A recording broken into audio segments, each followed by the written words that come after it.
500,000, we have a solution. It doesn't matter if you're sitting in your car, at work, or with your kids. No matter where you are, call now. 800-575-6812. Don't lose hope. TRA can eliminate or reduce what you owe to the IRS. Generous programs are now available that can give you a fresh start. Our passion is taxes and helping individuals fix their IRS problems. We have over 1,000 5-star reviews on Google and an A+ with the Better Business Bureau. You don't need to be afraid of the IRS any longer. End your tax nightmare today by visiting us online at TRA.com or call 800-575-6812. That's 800-575-6812. Tax Relief Advocates. Real solutions for real people.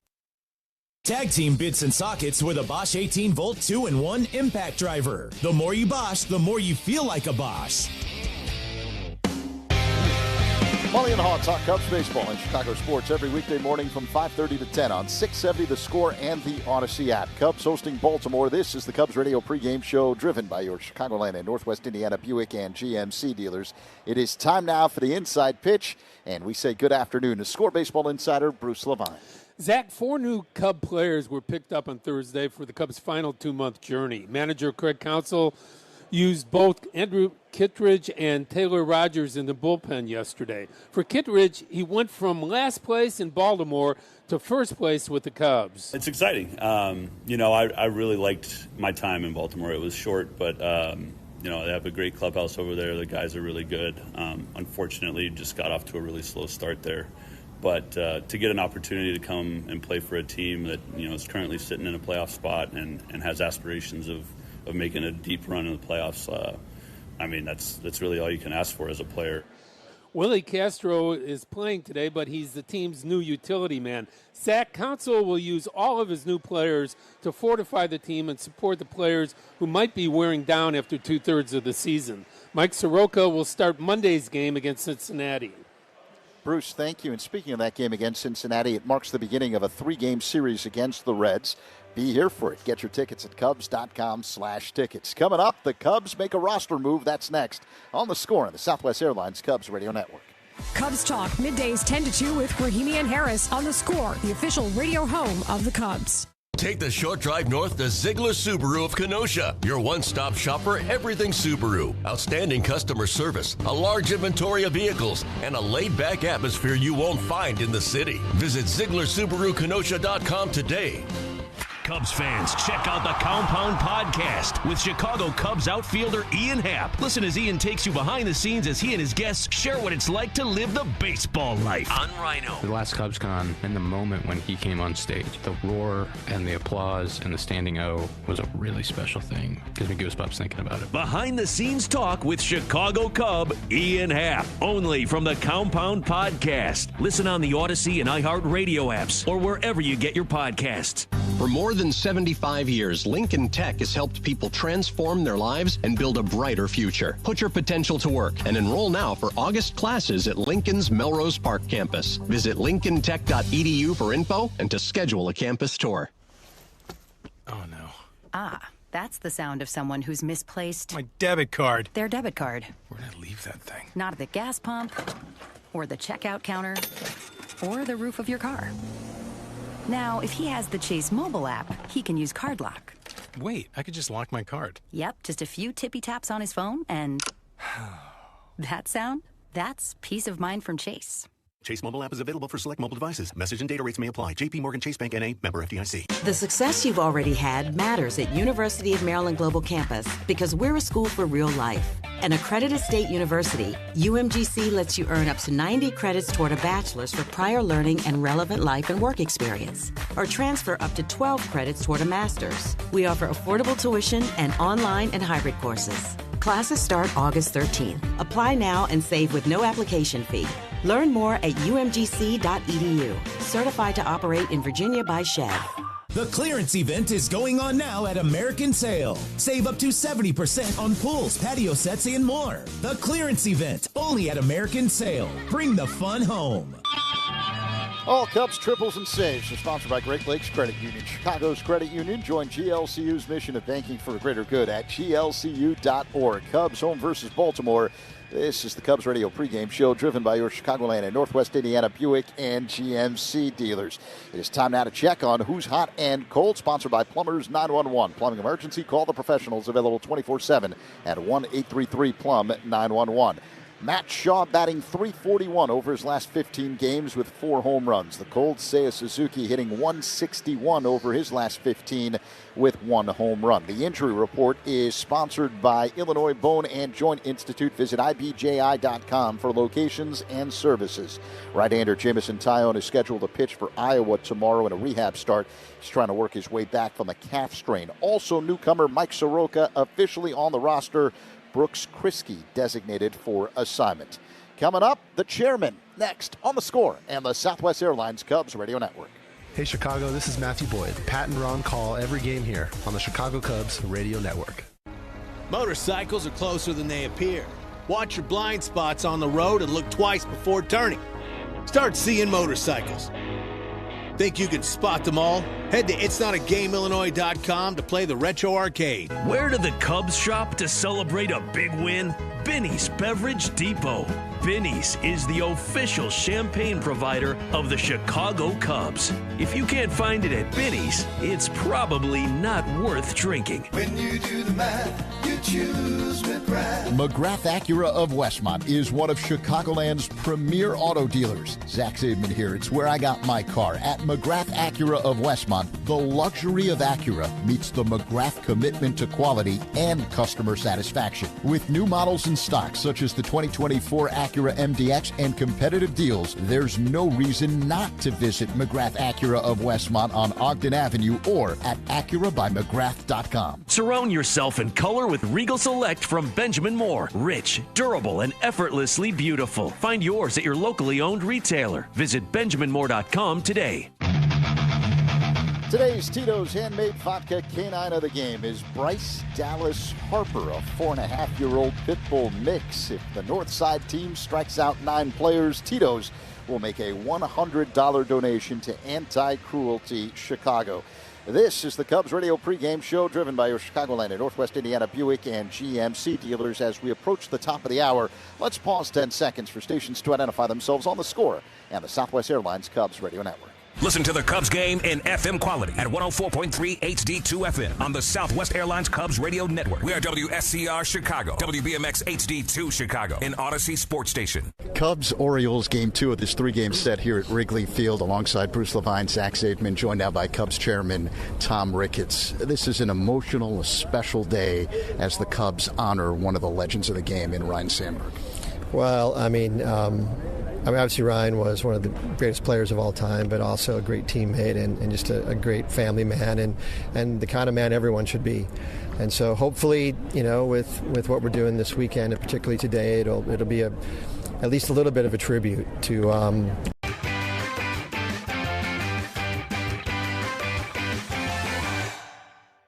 It's a 5-man umpiring crew here today, and this young superstar is in the stands. And did their feet get tangled up? Yeah, so Hoppy tripped, or he might have caught that ball. Down.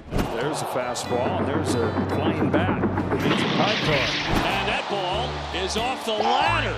It's actually off the ladder. You never see that. Haggerty is on with an infield hit. A little tumble behind the mound. Hat fell off. That was awesome. I mean, you just don't see that.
For the fans. I mean, it's going to be great.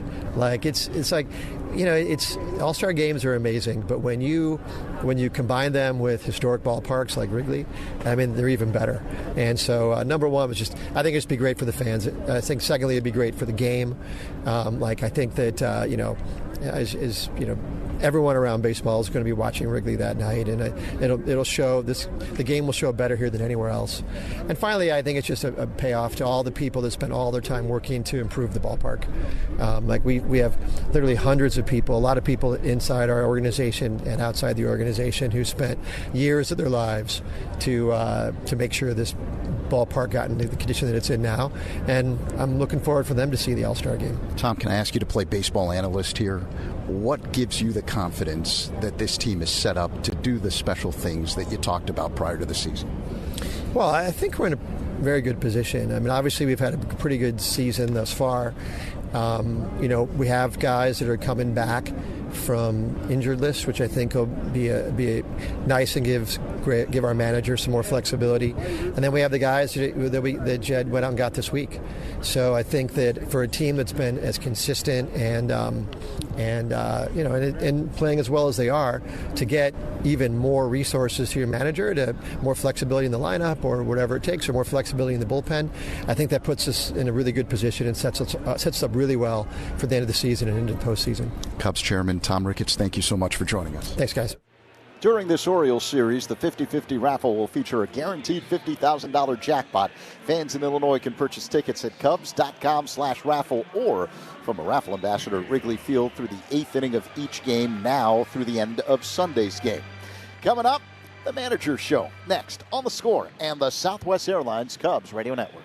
Cub fans, Craig Counsell here. Pat and Ron call every game on the Chicago Cubs Radio Network. Let's play ball with Tito's. During today's game, if the Northsiders pitchers strike out 9 players, Tito's Handmade Vodka will donate $100 to Anti-Cruelty Chicago. Step up to the plate like a pro with the world's largest sports book at your fingertips. Circa Sports Illinois. It's sports betting the way it should be, with high app limits, low holds, exceptional customer service, and more. Whether you're betting with the home team or scouting the next big matchup, take your swing with the Circa Sports app. Start betting like a pro from anywhere, anytime in Illinois. Download your new bookie today at circasports.com. That's Circa.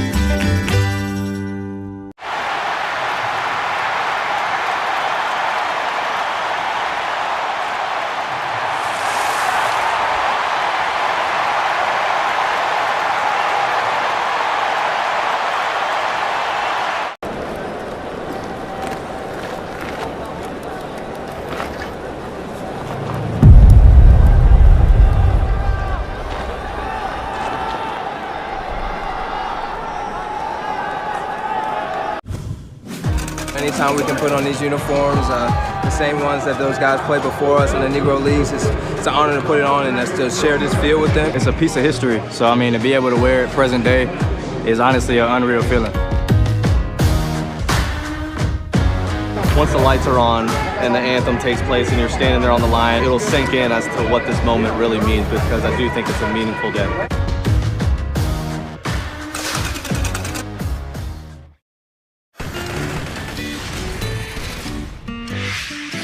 It's a 5-man umpiring crew here today, and this young superstar.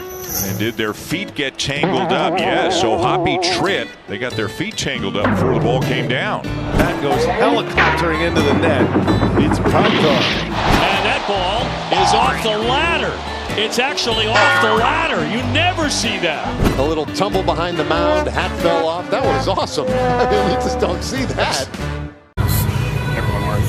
Earn up to a $650 bonus when you open an eligible checking account and complete qualifying activities. Visit oldnational.com/checking and get old. Member FDIC. Additional restrictions apply. Offer valid through October 31st, 2025. When only the best will do, choose Regal Select from Benjamin Moore. With rich color, smooth coverage, and unbeatable durability, Benjamin Moore is paint that performs. Stains wipe away easily, and the finish stays beautiful for years to come. Available in 3,500 colors and exclusively at locally owned Benjamin Moore stores. Ready to transform your space? Visit BenjaminMoore.com to find a retailer near you. Regal Select. Trusted by pros, loved by homeowners. listeners. We all hear the radio ads about the IRS. They tell you to be afraid, to be scared, and they try to frighten you into calling. I'm not here to do that. Tax Relief Advocates is different. TRA is here to tell you that if you owe money to the IRS, whether it's $5,000, $50,000, or $500,000, we have a solution. It doesn't matter if you're sitting in your car, at work, or with your kids. No matter where you are, call now. 800-575-9834. Don't lose hope. TRA can eliminate or reduce what you owe to the IRS. Generous programs are now available that can give you a fresh start. Our passion is taxes and helping individuals fix their IRS problems. We have over 1,000 5-star reviews on Google and an A+ with the Better Business Bureau. You don't need to be afraid of the IRS any longer. End your tax nightmare today by visiting us online at TRA.com or call 800-575-9834. That's 800-575-9834. Tax Relief Advocates. Real solutions for real people. The Chef IQ Sense is a wireless cooking thermometer everyone should have. It eliminates under or overcooking your chicken, fish, or meat to achieve perfection. Order one now on ChefIQ.com. That's ChefIQ.com. Cubs hosting Baltimore, Game 2 of a 3-game set. Who are you banking on is sponsored by Busey Bank. Building business, growing wealth since 1868. I'm going to bank on PCA. Pete Crow Armstrong is hitting .320 over his last 7 games. Time now for the pitching matchup, sponsored by Ziegler Subaru of Kenosha. Enjoy the laid-back experience of Ziegler Subaru of Kenosha. All-star left-hander Matthew Boyd going for the Cubs, 11-4 with a 2.47 ERA. He was rocked his last time out, a rare deal Monday in Milwaukee. 5 earned runs on 6 hits and 5 innings of work, a season-high 5 walks. He struck out 2. Meantime, right-hander Tomoyuki Sugano goes for the Orioles. He's 8-5 with a 4.38 ERA. It's Sugano's first year in the majors after a decorated career in Japan, where he was a 3-time Central League MVP with the Yomiuri Giants. It is time now to go around baseball, sponsored by Great Clips. It's going to be great. There's one game in progress, bottom of the 4th inning. The Rays leading the Dodgers 3-0. Yandy Diaz with a pair of home runs. Now, later on this afternoon, first place Milwaukee is on the road in Washington. The Cubs trail the Brewers by 1 game in the National League Central. Veteran right-hander Brandon Woodruff will be on the hill for Milwaukee. He's 2-0 with a 2.01 ERA this year. Jake Irvin, a right-hander, will be throwing for the Nationals. He's 8-5 this season with a 4.69 ERA. So Woodruff and Irvin, the mound matchup in Game 2 of that 3-game set in our nation's capital between the first-place Brewers and the Nationals. Also, one other note, later on this evening, there's a unique baseball experience that will take place at Bristol Motor Speedway in Tennessee, as the Reds will be hosting the Braves.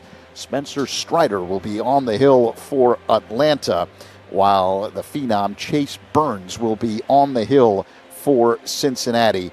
Burns has a 6+ ERA in 6 games this season for Cincinnati, while Strider is 5-8 with a 3.71 ERA. Now let's pause as we get set for the playing of the National.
What is it about baseball cards that make them so special? Why do you enjoy doing that? Well, the biggest thing is I started collecting when I was a kid. O-Pee-Chee was a Canadian hockey league, and then the Canadian football. But I didn't start in the U.S. until I had signed professionally as a ball player. And when I got my first rookie card, and I've got it here with me. Let's take a peek at that. 1966 with Billy Sorrell.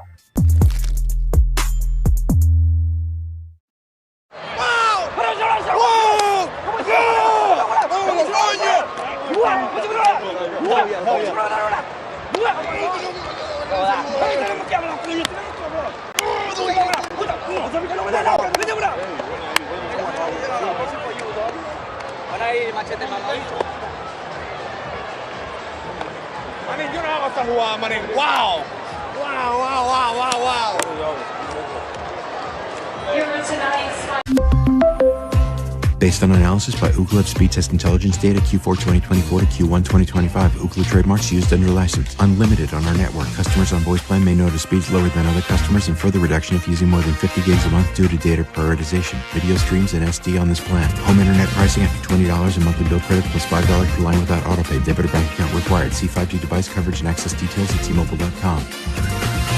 Busey Bank. Building business, growing wealth since 1868. Proud to be the official bank of the Fighting Illini. Member FDIC. Cubs fans, Pat Hughes here. Join Ron Coomer, Zach Zaidman, and me for every Cubs game on 670 The Score and the Southwest Airlines Cubs radio network. He drives one in the air, deep left center. Back goes Cruz. It's got a chance. Gone. Home run, Dansby Swanson. High fly ball, deep right field. This ball's got a chance. It is gone for a home run. And if you live in the Chicago area...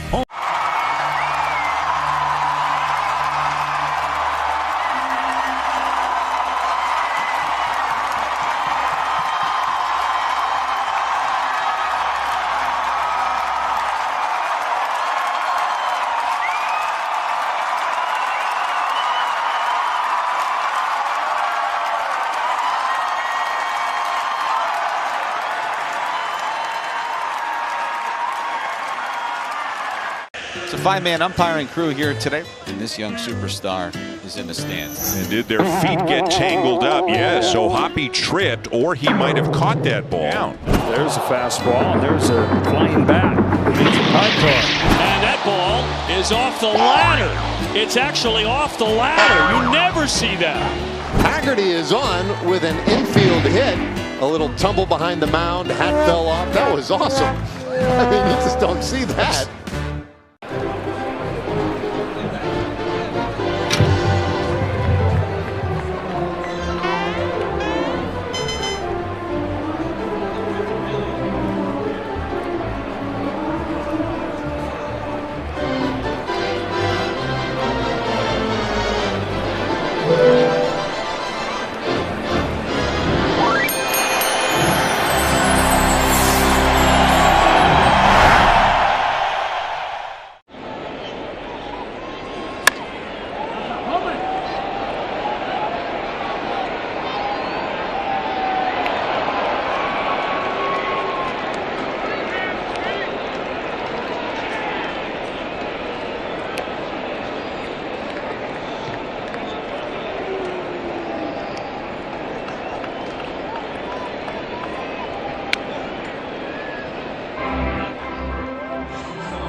Gunnar Henderson, the designated hitter today.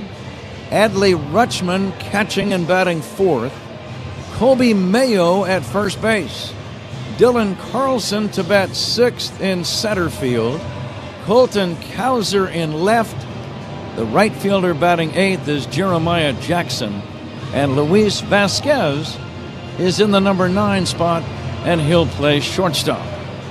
Those are the Baltimore Orioles. Here are the Cubs. One game behind Milwaukee in this National League Central Division race. Michael Busch will lead off and play first base. Kyle Tucker in right field. Seiya Suzuki batting third. Suzuki the designated hitter. Pete Crow Armstrong, the cleanup man, in center. Ian Happ in left field. Willie Castro at second base. One of the newest members of the Cubs, Castro batting sixth and playing second base. Nico Horner at shortstop. Reese McGuire catching and batting eighth. And batting ninth the rookie third baseman, Matt Shaw. We are ready to go. The Cubs take the field defensively, 75 perfect degrees at Wrigley. Game time temperature sponsored by Four Seasons Heating, Air Conditioning, Plumbing, and Electric. Your trusted local experts, Four Seasons. We are ready to go. Back to get it started for you right after this. The Cubs and the Orioles on the Score and the Southwest Airlines Cubs Radio Network. Cubs fans, Ian Happ here. Pat and Ron call every game on the Chicago Cubs Radio Network. News just in. Bets today. And see why it's never ordinary at Bet365. Gambling problem? Call 1-800-GAMBLER. 21 plus only. Must be physically located in Illinois. Jesus apply in that only. It's game time. Time to crack open a Yuengling. After 196 years, the wait is over. Yuengling is finally available here in Illinois. Look for it at your favorite bar or store. Yuengling, the oldest brewery in America, and Pat, a special day here at Wrigley. Cubs for a cure. Always a special day throughout baseball, year after year, but obviously this year also a celebration of life with things that are going to happen about our friend Ron Sandberg also. So very special day here at Wrigley. Crane Kenny is going to be along, Ron, to discuss that, along with Danny Parkins, former Score on-air talent, now working in television in New York. And you're right, it is a big day. Cubs for a cure.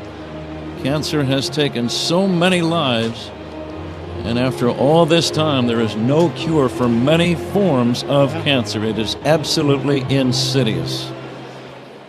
Jackson Holliday will lead it off. He's the left-handed batter. Matthew Boyd, the southpaw, ready to work. His first pitch of the day is hit on the ground to second. Scooping it up is Castro, and he throws to first in time. Welcome to the Cubs, Willie Castro. First pitch in a Cub uniform, Ron, and he's challenged on a difficult play. Oh, there, and that's baseball right there at its best. You knew he's going to be involved immediately, and sure enough, he makes a nice play. The all-star Minnesota Twin from a year ago makes his presence known right away. Jordan Westberg, the batter, as Boyd fires. Here's a bouncer wide of third. Glove by Shaw, moving to his left, and he makes a good play to throw him out. Two good plays by the second baseman and now the third baseman. Two down, no score, top of the first. The batter is Gunnar Henderson. Yesterday we tied a record this season for the fastest game of the season in Major League Baseball. At this rate, we're going to blow that out of the water. We'll keep you updated as we move along. Gunnar Henderson, the designated hitter. The Orioles wearing their bright orange shirts today and gray trousers. Lefty to lefty, there's a strike. Orioles have the two-tone hats and helmets. They have the orange bills and then black on the top of the head. Gray trousers. Swing and a miss on a beautiful curveball. Cubs in their home uniforms, dark blue shirts, red numbers, gray. No gray, white trousers. And most of the guys wear the white shoes. Now the 0-2, Boyd trying to work a quick 1-2-3 inning, and the pitch bounced toward the middle, backhanded by Castro, long throw to first, off balance, not in time. Infield singled Gunnar Henderson. Tough play, Castro off balance as he gloved it, Ron. His momentum heading into shallow center. That's a very difficult throw to make back to first. Yeah, you catch this ball in his momentum. He's running full speed towards left center. In the outfield grass when he makes this throw on the shortstop side of the bag. Very difficult play. It'll be a base hit. Infield single for Henderson. Adley Rutschman, the talented catcher, steps in. And the pitch on the way. Instead of tossed to first, they almost had Henderson picked off. Pretty good move by Matthew Boyd, the left-hander. That's a really good move, and they had Henderson. He just threw the ball to the inside. If he throws it more towards the runner's side, he's probably out. Henderson's footwork even got out of sorts going into the bag. No score, top of the first. Two down, a man at first. And the lefty Boyd, a long look at Gunnar Henderson, deals outside for a ball. As a base runner run, the first time when you get on against a left-hander, I would think you take a little extra caution just because of the move that a lefty has looking at you as you take your lead. And you might take a little bigger lead, but a one-way lead going back to the bag. So as soon as his leg comes up, you start hedging towards first base, and what you're trying to do is draw a throw. I don't quite think that's what Henderson was trying to do there. He almost got picked off. 2 balls and no strikes on Rutschman. Beautiful green ivy on the outfield walls all the way around. Here's a second look on a pickoff move. This throw not in time. This time Matthew Boyd kind of looked like he was almost stepping toward home plate. To be honest with you, he came very close to balking. Yeah, that's the whole idea with the left-handed move, is to get as close as you can. Outside ball 3. If the umpire feels like you are stepping toward the plate, then you have to throw it to the plate. Yeah. If you, at the last second, throw to first, I've seen that balk called many times. Yeah. Here comes the 3-0, and it's outside on the corner, 3-1. First inning is powered by Invesco QQQ. Let's rethink possibility. Invesco Distributors Incorporated. Rule says if you're going to throw to first, you have to step more toward first than you do toward the plate.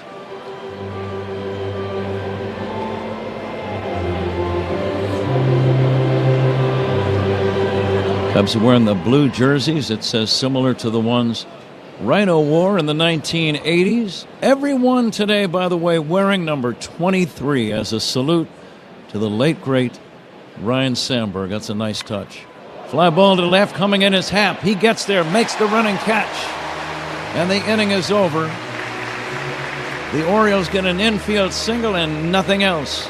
After a half, Baltimore nothing, Cubs coming up. This is The Score. And it'll be Sweeney backpedaling, and he can't make the play.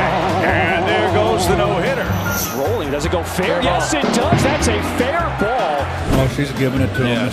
They're up 6-1 in the 8th. She's giving it to him and making him like it. Doing the pop-up dance, and he dropped it. You don't see that very often. Abrams is going to think about going to third. The throw too high there. Abrams dives back in. Tag applied this time by Riley. What just happened?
We'll work on that. The more you Bosch, the more you feel like a Bosch. Car accident? Call D&W right now. Slip and fall? Call D&W right now. Any accident at all? Call D&W Law right now. Don't hesitate. Call the 8s, 312-888-8888.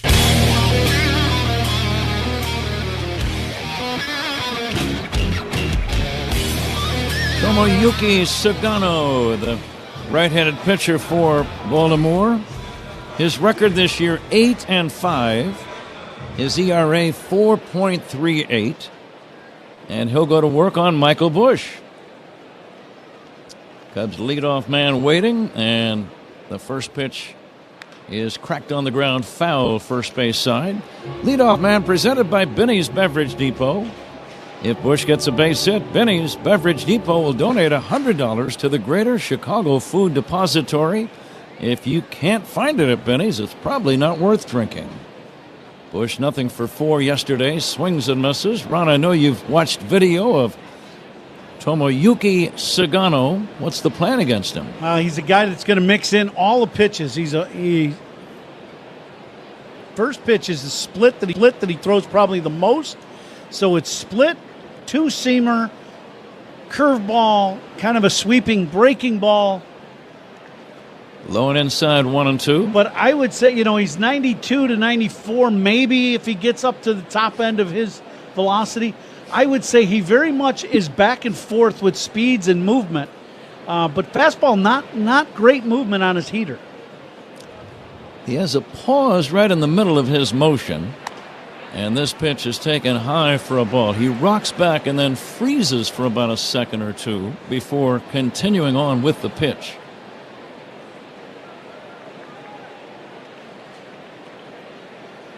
There's that little freeze. Now here comes the 2-2. Down low, 3-2. Bush hitting .272. 21 home runs, 61 runs batted in. He's been one of the most consistent Cubs offensive performers all year long. Right now, he just wants to get on base. And the payoff pitch from Sugano. And Bush lines one foul past first. Hard hit ball. Sugano has given up quite a few more hits than innings pitched. And then when you add the walks into that, it's one of those things where, he has a lot of traffic. So we'll see how this goes today. He's been stung by the gopher ball as well. 3-2 pitch, ground ball to first. That's going to be foul. Foul ball. This guy's allowed 21 home runs in 109 innings, so just under one for every 5 innings of work. Cubs got a break here. Bushy rolled over this ball, and it was going right over the first base bag. It was going to be a routine out, and just went foul. Defensive alignment pretty much straight away in the outfield against Bush. He sprays the ball around nicely. And here comes the 3-2 to Michael Bush. It's on the way. Chopped foul. He's making the pitcher work. And you're seeing a lot of cutters. And that's the thing with this guy. He's going to throw a lot of strikes, but he's not going to give in and just throw the fastball. It's going to be something other than the heater, and he kind of tries to surprise you with the fastball sometimes if he's ahead in the count. Bush pokes this one foul out of play. That's 9 pitches to the first batter, and the plate appearance isn't over yet. And you've seen just about the entire repertoire of pitches, too, which is great for the Cubs hitters. You can see some of the guys in the dugout with their eyes glued to these first few pitches by the new pitcher. Here's a drive to left, pretty well hit. Back goes Cowser near the fence, and a leaping catch by Cowser up against the vines. What a play by Colton Cowser. He had to angle over toward the left field corner and jump up and make the catch as he gently collided with the ivy. That was not a routine play at all. No, as we know, playing the corner outfield and you're going back, you got to deal with the well, you got to deal with the ivy, the bricks behind it. He did a good job getting back there, and then the ball was slicing more towards the foul line, and he jumps up into the ivy and makes a very nice catch. No score, 1 away, bottom of the first. Kyle Tucker, the batter, and he'll poke one foul back to the left out of play. Whenever we discuss the defensive alignment, that's sponsored by Fitzgerald Equipment. Material handling handled. Learn more at FitzgeraldEquipment.com. Sagano's pitch. Check swing. It's low and inside for a ball. A little cutter, 89 miles an hour. Throw more cutters than anything else so far. First 2 hitters. Speed gun, powered by Xfinity. Get seriously powerful Wi-Fi. Xfinity, the Wi-Fi is booming. Sugano, a big man, 6'1", 200 pounds. The next offering is down low. He is from the town of Kanagawa in Japan. He's been around. He was born in 1989, so he's 30. He's going to be 36 in October. The next offering is in there for a call, strike 2-2.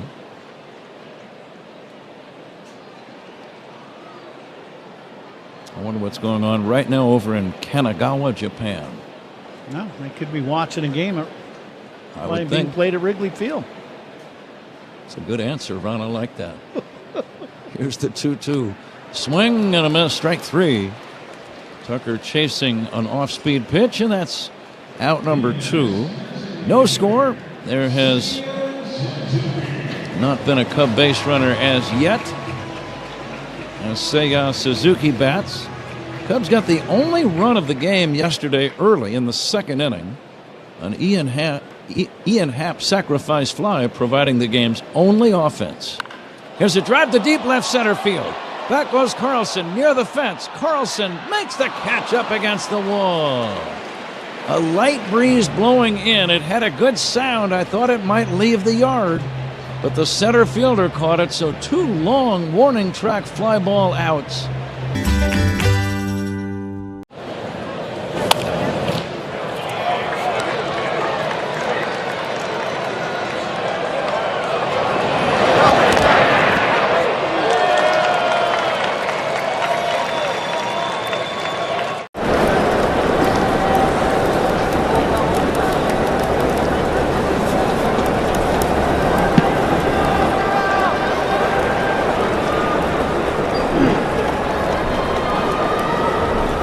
Low-cost spay and neuter services, affordable vet care, and adoptions. Between countless yappy hours, events, and dog-friendly workspaces, there's a reason Tito's is the vodka for dog people. Distilled and bottled by 5th Generation Inc. Austin, Texas. 40% alcohol by volume. Savor responsibly. FinishingChicago.com for the industry's best drywall finishing, wall covering, glass systems, signage, and painting contractors. Rely on FinishingChicago.com.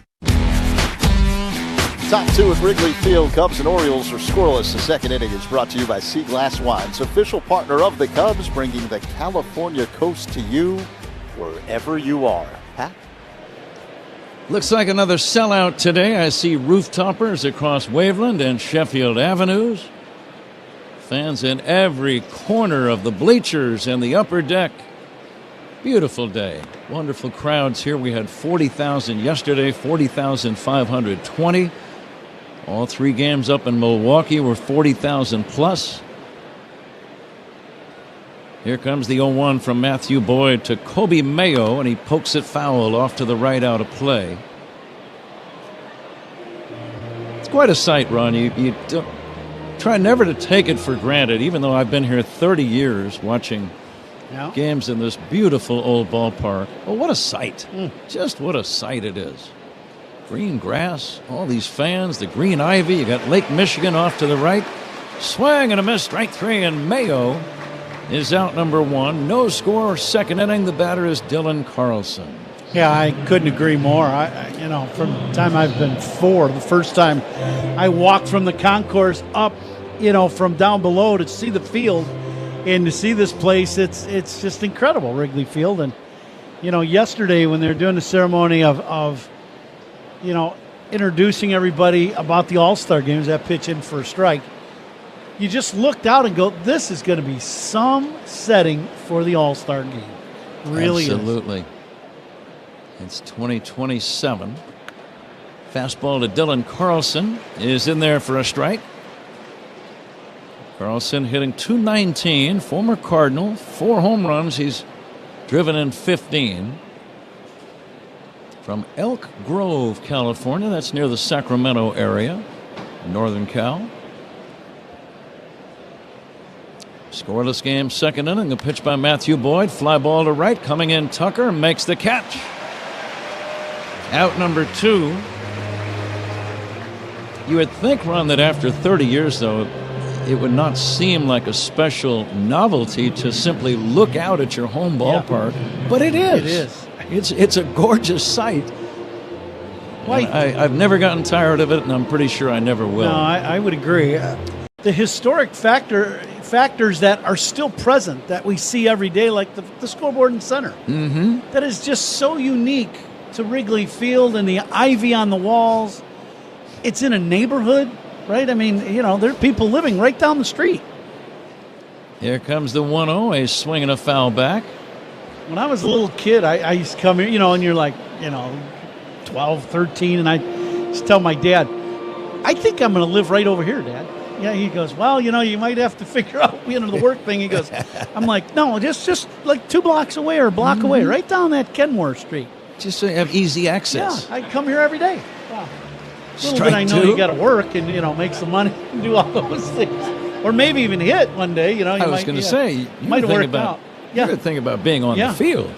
At 11 or 12, I wasn't quite sure I was going to be on the big league field. You're hoping. 1-2 pitch fouled away off to the left out of play. And then what was that like the first time, 2001, when you played for the Cubs, the first time you were actually in a game here? I know you were here as a Minnesota Twin before that. Right. First time I put on a Cubs uniform and stepped out on the Wrigley, you just had chills. You really did. It's everything you've wanted to do as a little kid. All comes rushing right back to you as a player. A ball and 2 strikes on Colton Cowser. Cowser hitting .217. Born in Houston, Texas. The 1-2 pitch. Overhand breaking ball is outside, 2-2. Sometimes pitchers get crafty with their breaking stuff. Sometimes they throw it 3/4, sometimes sidearm, sometimes straight over the top. Fastball, strike 3 call. Colton Cowser was looking for anything but a fastball down the middle. 3 up, 3 down. Strikeouts by Cubs pitchers. Those are always something noteworthy.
Well, we certainly served it up over the plate. This is a burger fit for a home. 911 connects you with licensed, highly trained, background-checked contractors for any plumbing issue. Leak detection, water heaters, sump pumps, repiping, and more. Phones are open 24/7 at 1-833-PLUM-911. Plumbers 911, where they do it right the first time. Oh, hey. Hey, thanks for meeting me here. It's just, you're my only lawyer friend, and I need your professional opinion. You see that brand new Hyundai Tucson out there? That's all I paid for it. Let me get back to you on that. Deal's so right, it almost feels wrong at the Hyundai Getaway Sales Event. Get 0% APR for 60 months, plus 0 payments for 90 days on all Hyundai Palisade, Santa Fe, and Santa Fe hybrid models. And check out our other great deals at your Hyundai dealer today. Offer ends September 2nd. Call 562-314-4603 for details. Hefty Trash Bags, the official trash bags of the Chicago Cubs. Hefty, ultra-strong trash bags resist rips, tears, and leaks. Strength that's anything but ordinary. Hefty, hefty, hefty. This Monday, August 4th, is Big Ten night. Fans who purchase tickets through Cubs.com/specials will receive a special edition Cubs t-shirt in the colors of their Big Ten school of choice. Be here for it. Pat? Pete Crow Armstrong will lead it off. Second inning, hits a ground ball to second. Routine play for Holiday. Underhand feed to first in time. Cubs have not had a man reach base yet against Tomoyuki Sagano, and the batter is Ian Happ. Sagano's done exactly what we kind of expected. He's really mixing up his pitches. A little split, cutter, occasional fastball, sweeping breaking ball. Happ drove in the game's only run yesterday with a second inning sacrifice fly. His 52nd run batted in. Happ took a strike. Now the 0-1 from Sagano. Ian takes just outside and the count 1-1. Milwaukee plays in Washington later. Milwaukee had 25 hits in their 16-9 win last night. That's a big hit total? 25 in one game? Think of that. It's hard to get to 20. Yeah, absolutely. Manager's Challenges and instant replays on all reviews are sponsored by Northwestern Medicine. Second opinion is always a good idea. Get yours at Northwestern Medicine. 2-1 to Happ, fouled away. Just reading about that bizarre game in Colorado. The Pirates scored 9 runs in the top of the first inning and lost. How about that?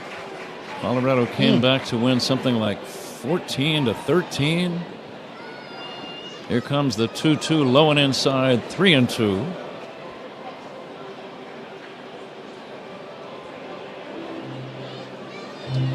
And you score 9 in the first. You kind of think you're kind of cruising, don't you? You would think.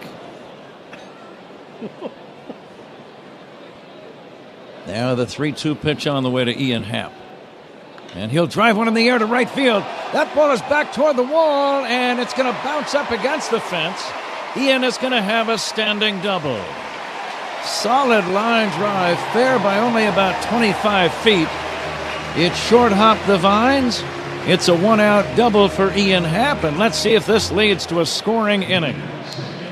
18th double of the season for Happ as he gets that cutter starting out away and just ends up right in the middle of the plate. You talk about a bullseye. That was it, and Ian hammered it one hop off the ivy and right. Here's Willie Castro making his first appearance as a batter.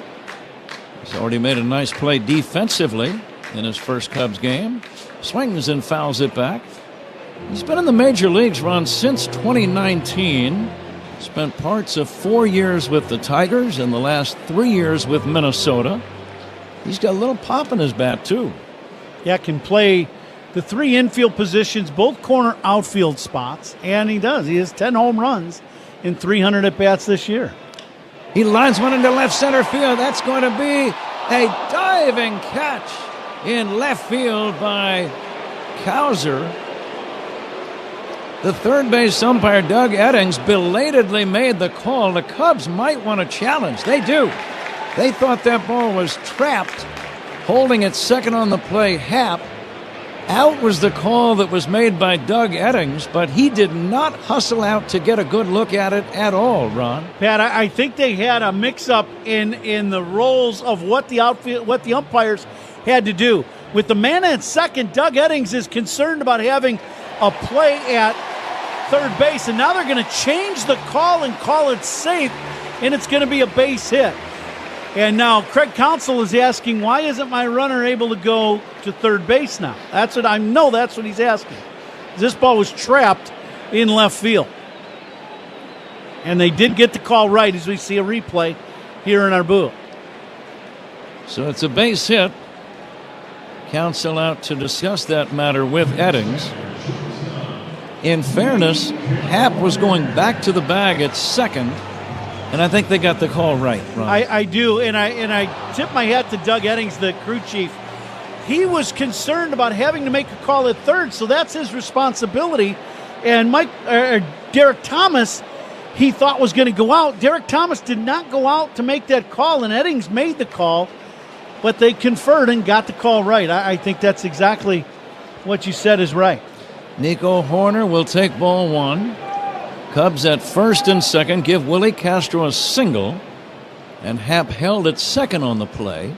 And Horner lines one down the left field line. This is going to be a fair ball. Up against the wall. 2 runs are going to score.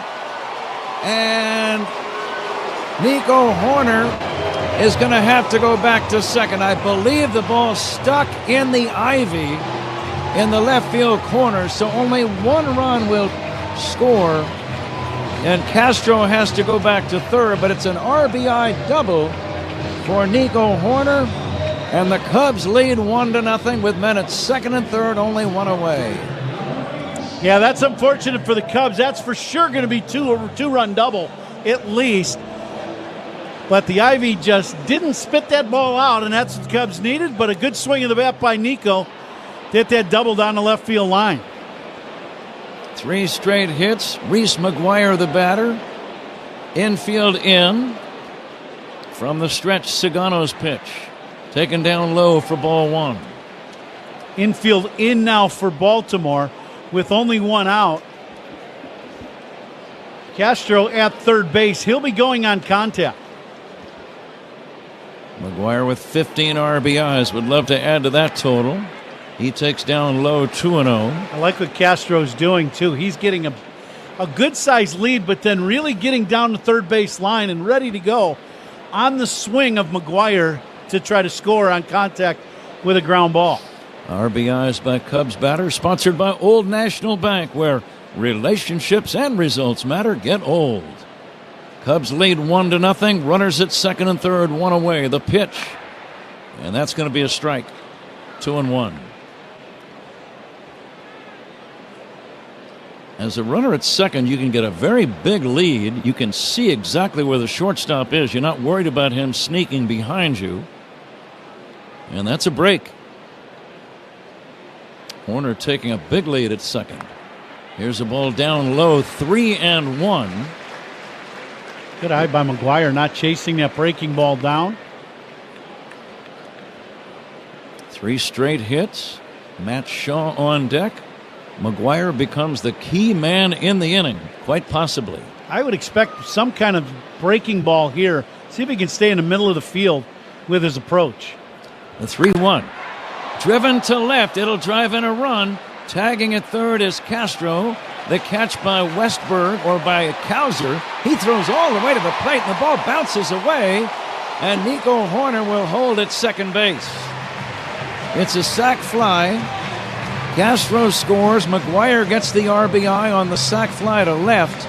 I thought Nico would advance to third. For some reason, he did not, Ron. I would agree. Nico goes back. He's halfway, and he goes back to the bag and tags. The problem is in this situation, he's halfway just in case the ball is dropped. So then when his momentum going back to second and then the ball comes in, he's still almost 90 feet from third base, unfortunately. Cubs lead 2-0. McGuire coming through with the sac fly. Matt Shaw, the batter. And now a pitch clock violation by the pitcher. He wasn't ready in time. And that's going to charge a ball to begin this sequence. So it's 1-0 on Shaw.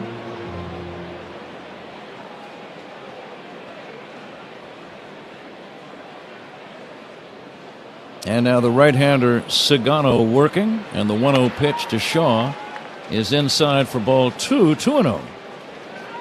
Well, yesterday it was the second inning where the Cubs got the game's only run, and they've made the second inning special again today with 2 runs in. And now the pitch, swing and a foul at the plate. Boy, anytime you can get one of your aces, Matthew Boyd, and get him a lead, especially more than one, that's a real plus. Yeah, that is the truth. Boyd looks like he's very sharp, too, with his stuff today.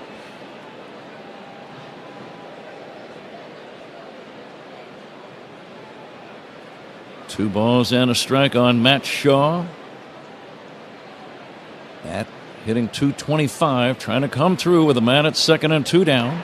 Swinging a foul back. He was on that one. And with that pitch clock violation, they're sponsored by Verizon. I thought I saw Sagano kind of flinch. He was in the set position. His front foot looked like it moved to me. Maybe I'm just far enough away where I didn't notice, but that would have been a balk. Shaw looking at a ball down low. Now Sagano really having to work hard in this inning. I'd say he's at about 25 pitches in this inning alone. RBIs by Cubs hitter, sponsored by Old National Bank, where relationships and results matter. Get old. Now the payoff pitch to Shaw. Fouled away. We'll do it again. Well, I like Matt. He was on that inside cutter. He took a good rip at that pitch on the inside corner. When you get a good swing at a pitch like that right on the inside corner, that means you're seeing the ball really well. That pitch is starting out in at you and breaking over the inside part of the plate. he's getting a good look at Sagano. Corner away from second, dancing off the bag, and the pitch, swing and a miss, strike 3, and that ends the inning. Cubs score twice, 2 runs on 3 hits, they leave 1. We go to inning number 3. It's the Cubs 2 and the Orioles nothing. On the Score and the Southwest Airlines Cubs Radio Network. Take the Cubs with you in the Chicagoland area on the free Odyssey app. We are the Southwest Airlines Cubs Radio Network. Future you is using their rapid rewards for their next vacation.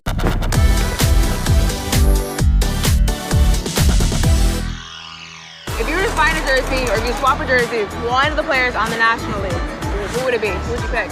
Okay, so I got an Ohtani jersey last year, so Nice. I'm gonna probably say Harper.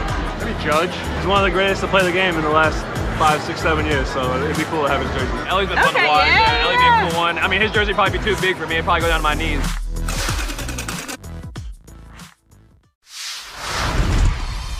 I want to ask you about food. What is something that you have to eat to beat a judge? Oh, Aaron Judge! Send him to Monument Park now! We got some good chefs in New York. They've been cooking up some nice chopped cheeses, and that kind of, it gets you, I don't know if I should tell the kids that they should be eating chopped cheese before a game. Before the game, probably steak. That's usually what I go to. I like a steak, no vegetables. No vegetables? No vegetables. No, is it straight protein? Yeah.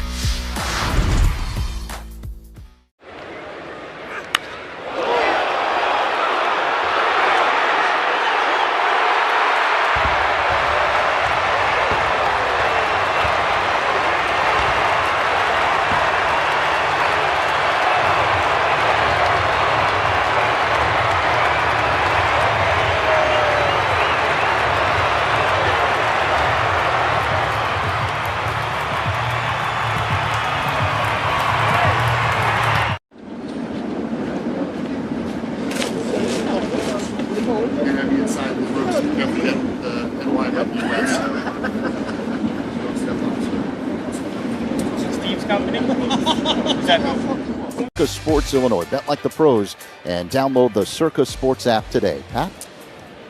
Zach, thank you. We've got a special guest, Danny Parkins, former host on The Score, now working in television in the Big Apple in New York. Danny, first of all, nice to see you again. How are things going in New York? They're going great, Pat. Good to be seen, good to be heard. Great to be back. What's up, Coom? How are you, Danny? I'm doing great, man. Special time here for you. I know the radiothon, 24-hour radiothon went phenomenally well. Yeah. We're all listening, and first of all, congratulations, because I know you raised a lot of money. Thank you. Yeah, we raised $750,000. I broadcast for 24 hours, starting Thursday, leading into Friday, right before the game yesterday. So it was a great effort and a team effort, really. Only 24? Were you under the weather? Is that why you... Yeah, that was the issue. That was the issue.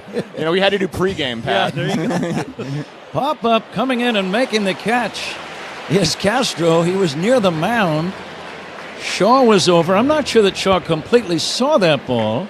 Matthew Boyd wanted no part of it. He bailed out. It was the second baseman who had a long way to go to get to that ball, and he made a nice catch. Well, it's kind of the introduction to Wrigley Field. Welcome to Wrigley here. Try to catch one of these fly balls in the infield with the wind blowing in. There you go. Now you're fully incorporated into Wrigley Field baseball. Luis Vasquez fouls it back. But, Danny, I know this is very near and dear to your heart. You lost a brother to cancer a couple of years ago, and you've been doing this long radiothon for several years now. And I know you're raising a lot of money, so we all admire what you're doing. Thank you. Well, no, thank you. Yes, I lost my brother Brad to brain cancer just over 2 years ago, and the man who joined us was inspired by the first radiothon, and he had a connection to glioblastoma, and Crane Kenny and I went to a baseball game one day, and he said, let's combine your radiothon in my ballpark and do some good. Here's the pitch high and outside to Luis Vasquez. Crane Kenny has been nice enough to drop by. Crane, how are you today? Doing great. Thanks, Pat. It's been a rough week. It's been a long week, but in some ways, the timing, being able to raise a lot of money for cancer research. It's the same week we lost Rhino. Fly ball to center, well hit. Playable, however, for Crow Armstrong. Near the track, gloves it. And that's out number 2. The Yeah, but this day gives us a little grace to feel good for one time this week, and it's really kept us going. But it's such an insidious disease, and certain forms are still not curable. And money that is raised in things like what you and Danny are doing will go towards possibly leading to a cure someday. That's the goal. Jackson Holliday will take outside on the corner for a strike, 0-1. Well, and I know today now Crane I just thought it was such a cool gesture. Every Cub player wearing 23. That was very, very, very cool today when I got here. Yeah. To see all those. Yeah. And to see the scoreboard here with 23 up and down. How about John Vincent holding the note at the end of the national anthem? 23. I'm sitting here, and I was just, him and I have been friends since we were little kids. And for him to do that, I just, my phone has been blowing up from our neighborhood friends that he did that. Just incredible. Swing and a miss, strike 3, and the inning is over. We'll continue with Crane and Danny in a minute. What is something that you snack on that you don't worry about? I love Uncrustables. I could eat like 10 of them in one sitting. And no regard for his body? I don't even wait till I thaw out. Hey, put them in a toaster next time. Just toast it, yep. It'll change your life. Yeah, just an incredible play by Riley Green. You're an all-star on the field and off, bro. I appreciate it. Hey, thank you. Riley Green, bro, food genius.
Comprehensive orthopedic care. Visit IBJI.com for locations. It's Cubs for a Cure Day here at Wrigley. Beautiful sunny summer day. Cubs on top 2-0. Michael Busch first up, Kyle Tucker to follow, and then Seiya Suzuki against the right-hander Tomoyuki Sagano. And the pitch on the way to Michael Busch. Check swing, it's taken down low for a ball. Crane, despite the fact that it has been a very difficult week for so many people who knew Rand Sandberg and for all the fans who loved him, there was a bit of good, exciting news yesterday regarding the All-Star game coming to Wrigley Field. Here's a ground ball to first, fielded by Mayo, unassisted play. And, of course, you're right in the middle of that story. Yeah, the end of a multi-year effort with the league to bring the ball game back here. And great to have Rob Manfred and the governor and the mayor, and obviously Tom Ricketts here yesterday to announce July 13th of 2027. We'll have the All-Star game back here, which you probably recall, from your earlier days. But, it's the world celebrates baseball for a week now, and they'll be doing it here in Chicago. Kyle Tucker, the batter, he'll take outside. We were talking yesterday, 1990, that's 35 years ago. That's a little overdue. Yeah.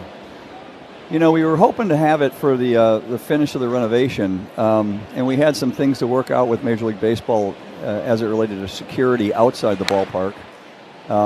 Ultimately, the governor, the mayor, and we came together to solve that. And so, the All-Star game brings $100 million plus of economic activity to the city, because it is a worldwide event. People fly in from all over, and typically when the All-Star game's being played, those ballparks that aren't hosting it are idle. So that's a real big shot in the arm for the city, and the mayor and the governor recognize that. Kyle Tucker with a count of 1-1. Cubs lead 2-0. Here's the pitch.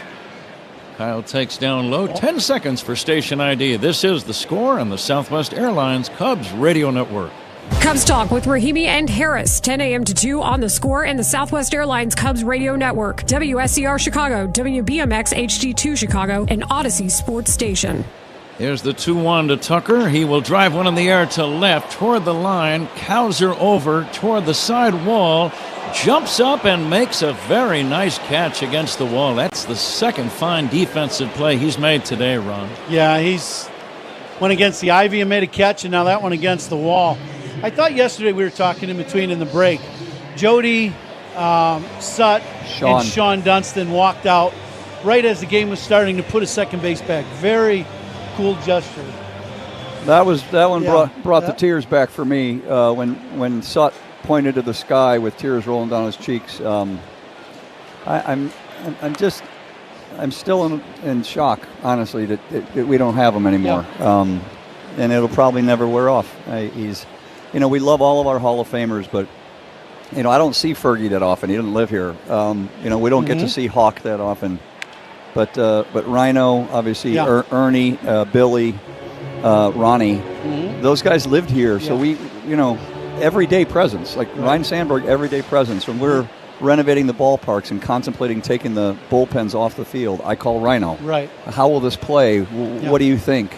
And he was such a guy who respected our traditions. He wouldn't just give me the ball player's view. He would give us let's talk about how it'll affect the fans and how it'll affect operation of the ballpark, etc. So a real touchstone culturally for us. Obviously tough. There is a strike. He was nicer than he had to be. That's the way I've kind of tried to explain Ryan Sandberg. Just down to earth, humble despite being a huge star, Hall of Fame player, all-time Cubs icon, and just nicer than he had to be. He went out of his way to be nice, and I will never forget that. When I think for you guys kind of putting together these efforts, Danny, with you at this Radiothon and the Cubs, it doesn't get much better. And, the money that's raised now is pretty amazing when we start combining those monies. Well, Danny had some great stories, which I'll let him tell, about cancer patients going through treatment with Rhino. Yeah, Mike Lowe of WGN, they were facing different forms of cancer, but radiation at the same time, and then kind of, it's a weird term, but he used it like becoming cancer buddies, right? Because they would see each other at radiation, right? And same thing with Eddie Olczyk, and so it's a community, and cancer's touched everybody, and so obviously brain cancer is what kind of blew up the Parkins family life with Brad, but we were talking about people with prostate cancer and colon cancer and leukemias and pediatric cancer and everything in between. Everybody's been touched by it. Well, Mitch and our station, the Cubs, pretty special couple days here. Yeah. I can't say enough about Mitch Rosen, obviously Danny, the Iron Man, pulling 24-hour duty, and everyone pulling together for one cause. Super proud to be their partners. Cubs for a Cure. One more time.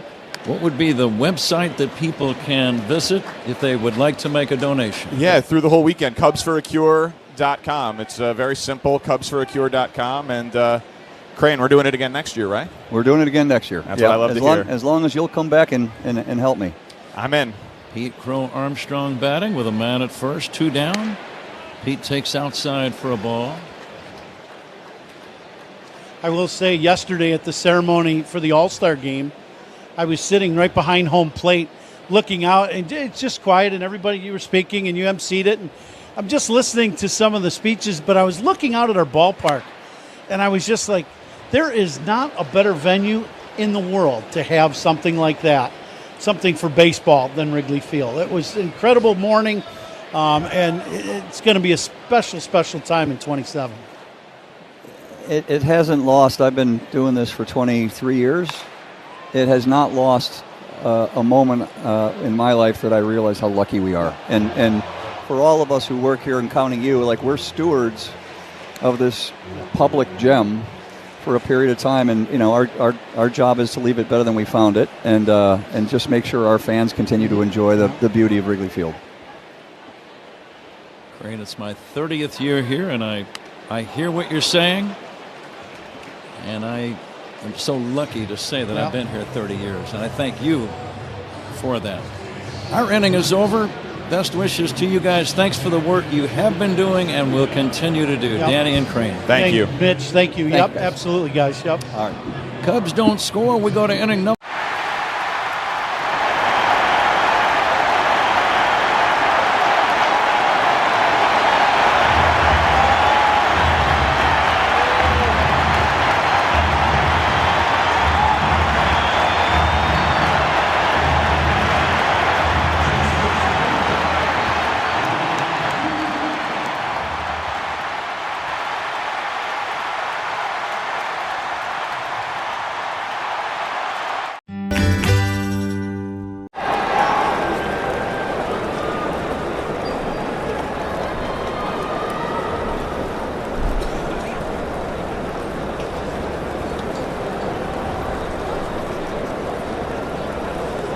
Leaks. Strength that's anything but ordinary. Hefty.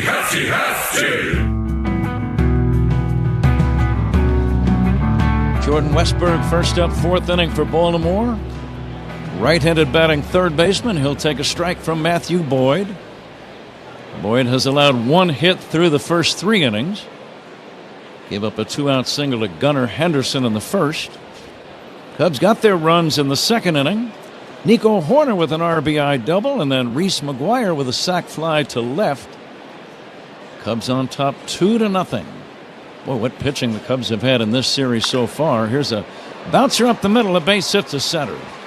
Westburg, a ground ball single right under the glove of Matthew Boyd, and it brings up Gunnar Henderson. And we're coming to you live all season long from the Invesco QQQ broadcast booth, proud ETF partner of the Chicago Cubs. That's the second hit for Baltimore. Gunnar Henderson steps in. Westburg will be held at first by Bush. Boyd to the stretch. The all-star left-hander deals. There's a strike, 0-1.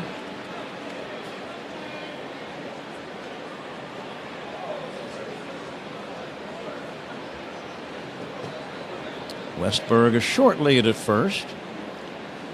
Cub infielders looking for a ground ball. Here's the 0-1. Throw to first, and they got him picked off. Matthew Boyd leads the league in pickoffs. Add another one to the list. And that wasn't even a close play, Ron. Yeah, not close. And Westburg, he starts fading towards second and then has to retreat. And actually, Bushy has the ball in his glove before Westburg even starts into his dive. He's out by a good step. Excellent pickoff move by Matthew Boyd. One away. Gunnar Henderson with a count of 0-1 swings away and fouls it away.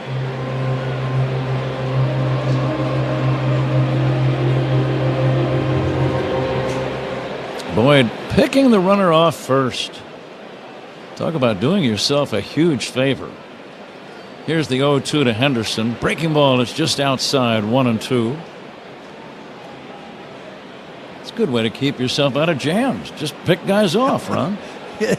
If you can do it, it certainly works. It's a big help, that's for sure. Yeah, the 1-2.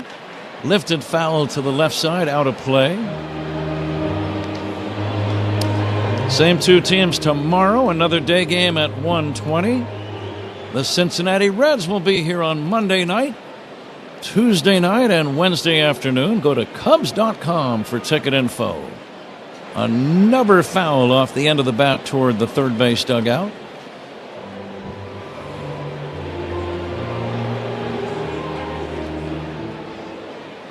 Next weekend, the Cubs will be in St. Louis, and they'll also go to Toronto on that trip. Breaking ball is outside, 2-2. Cardinals traded their closer Ryan Helsley at the deadline.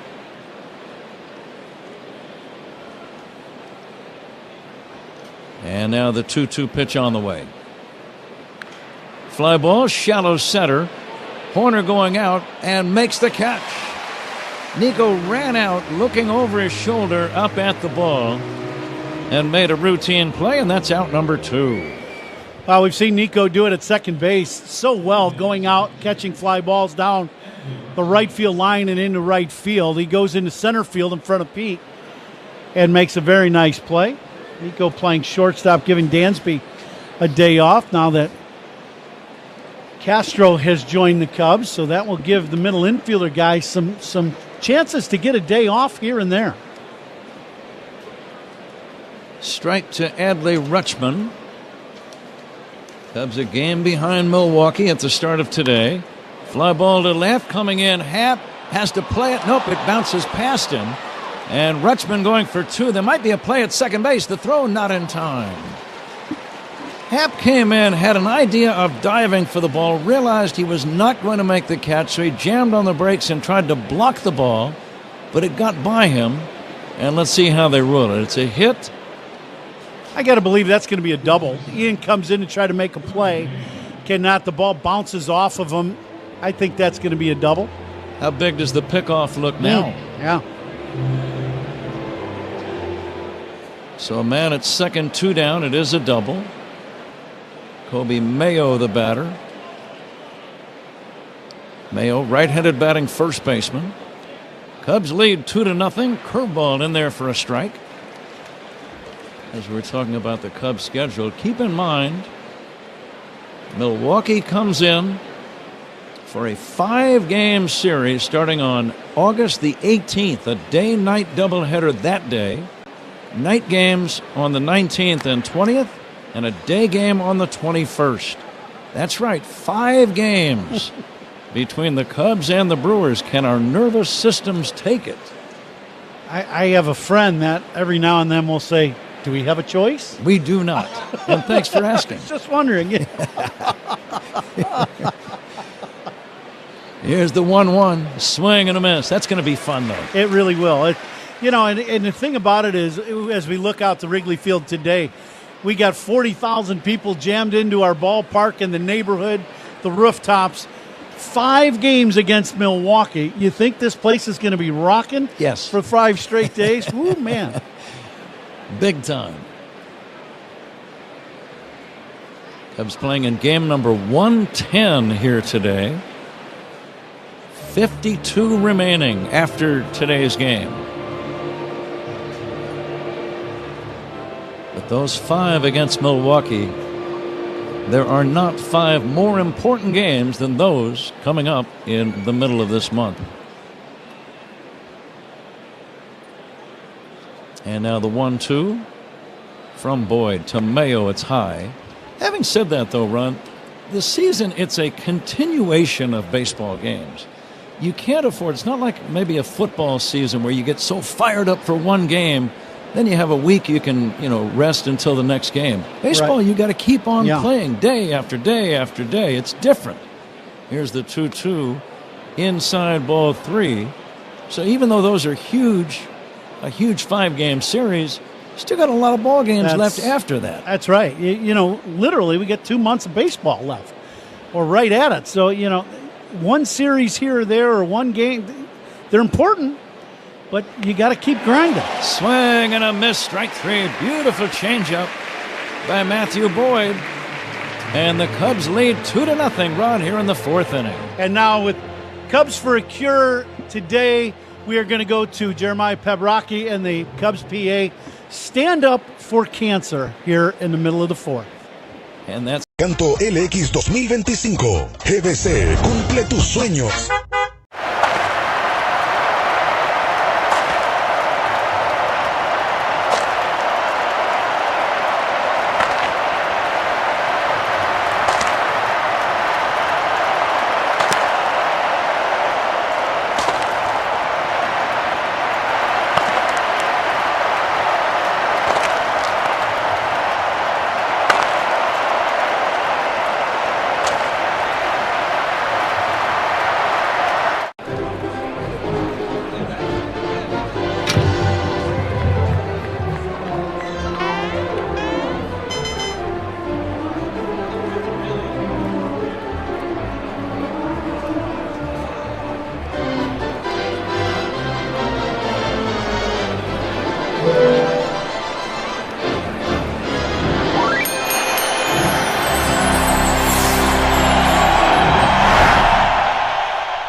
to see all this excitement around what I love to do growing up, it's crazy. What's your favorite thing about this whole event so far?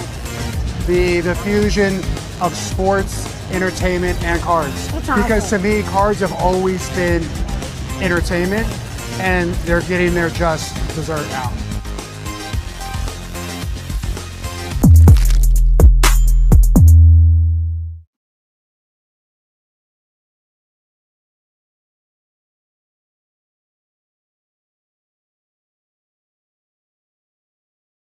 Play with your rewards card and earn entries to win your share of $300,000 in cash and prizes. Prize drawings every Thursday through August 28th. Your fortune awaits only at Potawatomi Casino Hotel, Milwaukee. More info online. Must be 21 and a rewards member to play. Car accident? Call D&W right now. Slip and fall? Call D&W right now. Any accident at all? Call D&W Law right now. Don't hesitate. Call the 8s, 312-888-8888. Sagano, the right-hander, delivers to Ian Happ. It's outside for a ball. 1 ball, 1 strike on Ian. Cubs lead 2-0. Bottom of the 4th inning. Nico Horner with an RBI double in the 2nd, and Reese McGuire with a sacrifice fly. Matthew Boyd, 4 shutout innings of work on the mound. Cubs trying to make it 2 in a row over Baltimore. Baltimore 50-60. So they are still very much alive for a possible wild card spot, but they know they're going to have to play some good ball to get there. As Happ drives one in the air, right field. Back is Jackson on the track, waiting at the wall, and he makes the catch. A little gentle breeze blowing in, and I think that wind may have held that ball in the park, Ron. Yeah, ball well struck right into the teeth of the wind. Wind not blowing all that hard, but right into the wind. And it was caught right at the ivy. One away, Willie Castro, the batter. Willie in his first game as a Cub already having an impact, a positive impact. Made a nice defensive play on the very first pitch of the game. And then he had a single and scored a run in his first at-bat back in the 2nd. Here's the 0-1. Fastball is high to Willie Castro. Spells his first name W-I-L-L-I. There's no E at the end. That's the way he spells it. Here comes the 1-1. Swing and a foul back.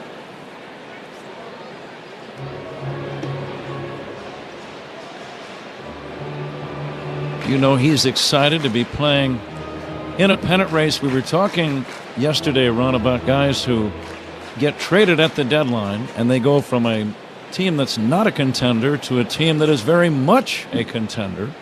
You're entering a new world as a ball player. Yeah, you really are. You're jumping into a situation where every game, every play has relevance now.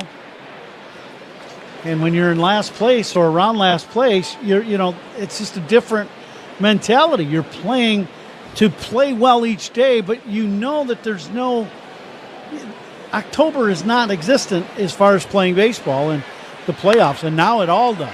Liner into shallow right, coming in and having the ball bounce past him is the right fielder Jackson. Willie Castro, look at him go around second, going to third safely. He's at third with 1 away. You got to give him a triple. Jackson tried to make a shoestring catch, had the ball bounce in front of him and then bounce about 45 to 50 feet behind him. That's a triple for Willie Castro with 1 away. Little backdoor breaking ball, and it's hit on a line. Jackson comes in, and I don't think he knows if he wants to go for it or not. He kind of half dives. He's on his knees, and the ball bounces in front of him, and he's unable to stay in front of it. He did not try to stay in front of that ball, and it goes past him for a triple. Infield in, Nico Horner the batter. And Nico will take inside. What's the thinking now? It's an RBI opportunity. I think with 1 out, you're looking for a pitch here early in the count to put in play and to drive right back through the middle in the air. Infield in. Sagano from the stretch. The pitch fouled away. 1-1 on Nico. He drove in the first run with a double into the left field corner. He tightens the batting gloves, slightly open stance, wearing bright white batting gloves on each hand. Infield in all the way around, time called.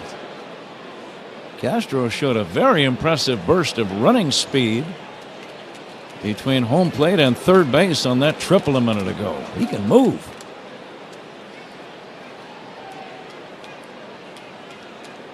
And now the 1-1. And the pitch. Nico swings and fouls it back 1-2.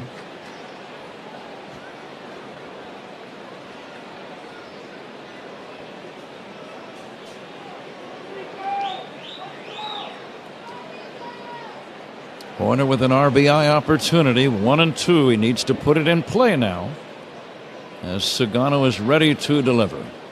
And the pitch. And it just misses down low, 2-2. That's that cutter that he threw, just missed the outside corner at the knees.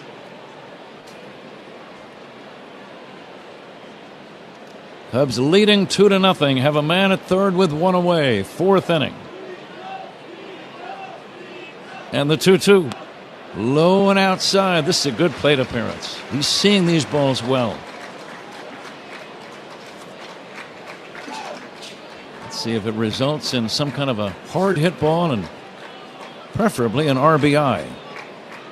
Sagano seems upset about something, and to the point where the catcher Rutschman is going to go out and calm him down. Did he think that last pitch was a strike?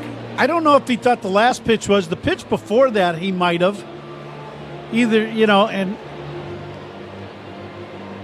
yeah, I'm not quite sure. But, he's definitely upset about something. He kind of gestured with one of his arms. Yep.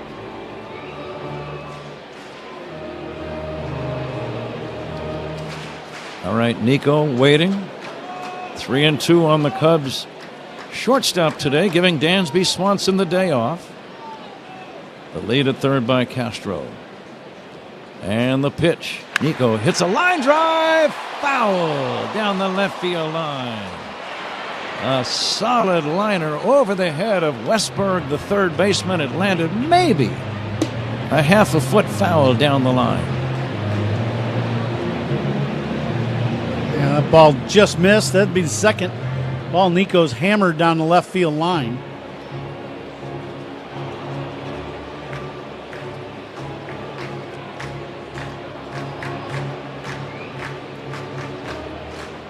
Three and two on Nico Horner. The lead at third by Willie Castro. Cubs leading by 2, looking to add another run right now. The pitch fouled away. Nico covering a lot of the strike zone. That pitch down and in. He hammered down the left field line. That one down and away, and got a good piece of it and fouled it straight back. Nico now with 45 runs batted in. He's been a good clutch hitter all year. Let's see if he can come through right now. The 3-2 pitch from Sagano. Line drive, base hit to right. He does it again. Coming in to score is Willie Castro. Nico Horner.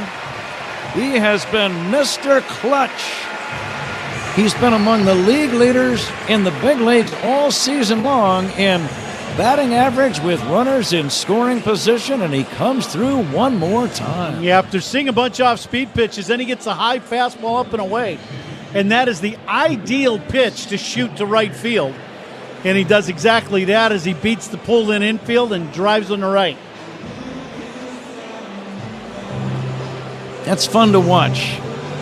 When a guy is that determined and that efficient in driving in runs in those types of spots. Here is Reese McGuire. He drove in a run with a sac fly his first time. That's been a recurring theme of this Cubs offense all year long, getting productivity out of the bottom of your order. Yeah.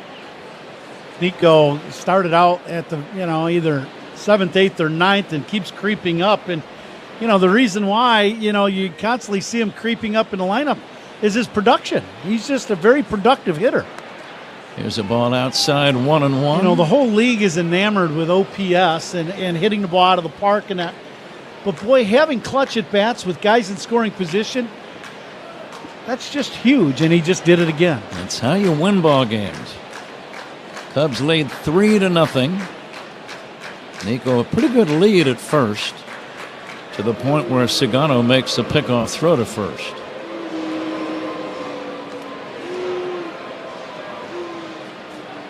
Got the number 9 hitter Shaw on deck. McGuire picked up his 16th run batted in with his sacrifice fly earlier. And he drives one in the air to shallow center, a pop fly. Coming in is Carlson. The left-handed center fielder makes the catch for out number 2.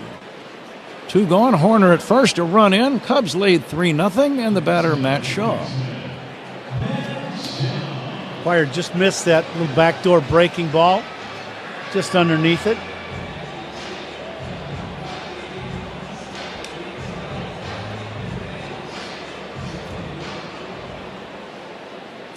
Shaw was a strikeout victim his first time.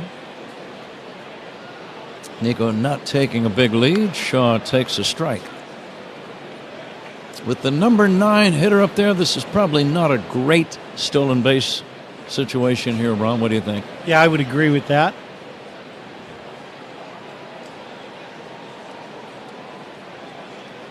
Nico not running, and the pitch to Shaw. Big chop slowly to a charging Westberg at third. He comes up throwing. It's a wild throw. And Horner's going to end up at third on the play. Shaw is safe at first. Westberg knew he had to hurry and might have hurried himself too much and made a bad throw to first. Yeah, that's a chopper. If he makes a good throw on the bag, it's probably going to be an out, but it's a tough play. He throws this ball far inside, well inside, and it's going to be an error on the third baseman, and that'll bring out pitching coach and an interpreter to come out and talk to their right-hander. They might be asking him what he was upset about 10 minutes ago, Ron, in the early part of this inning. I've always figured your job is tough enough when you're a big league pitcher. To be upset in trying to execute seems to just complicate matters unnecessarily. Yeah, no doubt. Yep. First and third, 2 down. Michael Busch is due up. Boy, the way Matthew Boyd is pitching, another run or two and the Cubs would be in very good shape. They're already in pretty good shape. Leading by 3. Wind not blowing in as hard as it was yesterday, but it's a slight breeze coming in. Busch nothing for 2 as he waits. Sagano's pitch. Fly ball to center. This is going to be caught by Carlson to end the inning. The Cubs scratch out a run. There was an error and a couple of hits and 2 men left. We go to the 5th inning. Zach Zaidman will join us in a moment. Ron, what's going on?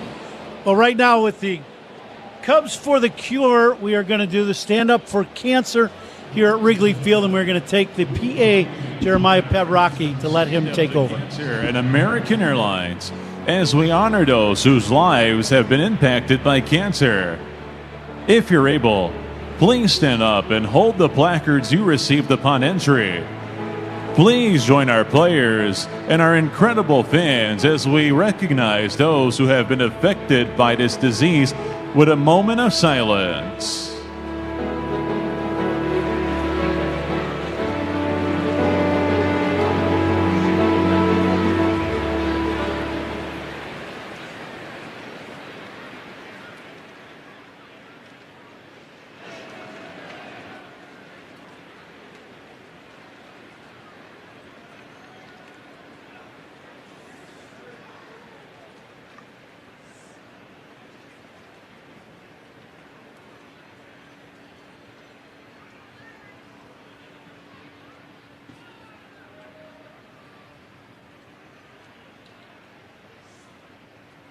Thank you for participating.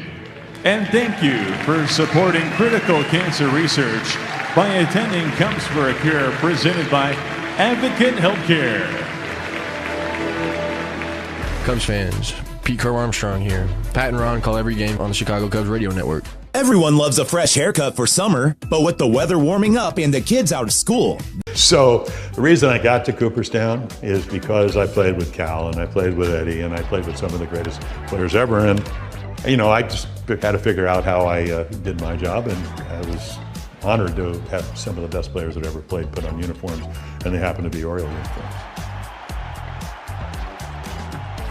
If there's ever any doubt that I'm 78, all I got to do is look at my old cards and I know.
Here at Wrigley Field, the Cubs with a 3-0 lead over the Orioles. We're coming to you live all season long from the Invesco QQQ broadcast booth. Proud ETF partner of the Chicago Cubs. Cubs struck first with 2 runs in the second inning. Nico Horner with an RBI double, and then Reese McGuire with a sacrifice fly. Horner added a ribby single in the fourth, and that's where we stand. 3-0 Cubs as we get set for the top half of the fifth inning. Dylan Carlson will stand in against left-hander Matthew Boyd, who works on the third base side of the rubber. High leg kick and pitch. High and outside for ball one.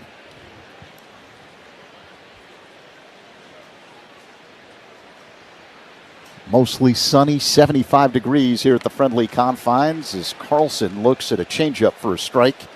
1-1 the count. The Orioles have scattered 3 hits. And now the pitch.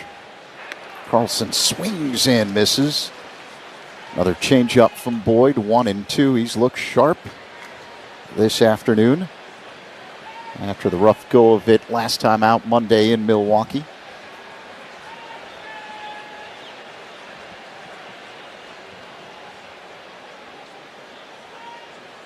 Now the 1-2 delivery.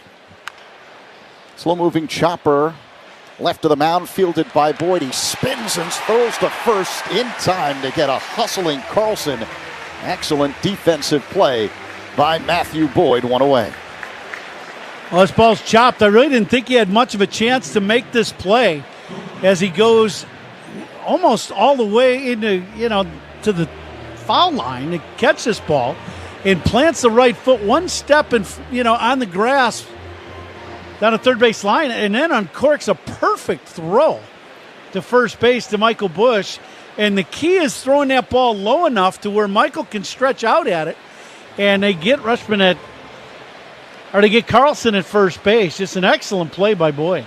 So 1 down, the first out brought to you by Xfinity. The Wi-Fi is booming. Here's the left fielder, Colton Cowser, who's caught looking his first time up.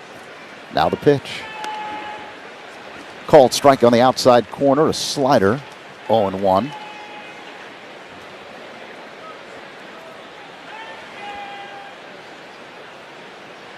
Boyd works his motion and deals. Here's the pitch. And that's a slow-moving breaking ball that floats into the zone for a strike. 0-2, curve.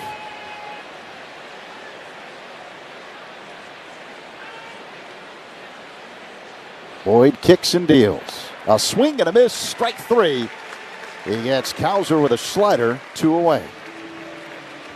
Now Boyd's fastball has been so good on either side of the strike zone up that then what it does is it forces the Baltimore hitters to be accountable for that, and then when he drops down and throws that slider left on left, you're just not ready for it, and just kind of a wave of a swing for strike 3. Jeremiah Jackson at the plate. The right fielder looks at a strike on the inside corner, a curveball. 0-1. Strikeouts by Cubs pitchers are brought to you by your Chicago and Northwest Indiana Hyundai dealers. The 0-1 by Boyd. Jackson looks at strike 2. Fastball, bottom of the zone. Right down the middle. Jackson, a right-handed batter, hits out of a crouch. Boyd, the lefty, delivers. Off the outside, 1-2.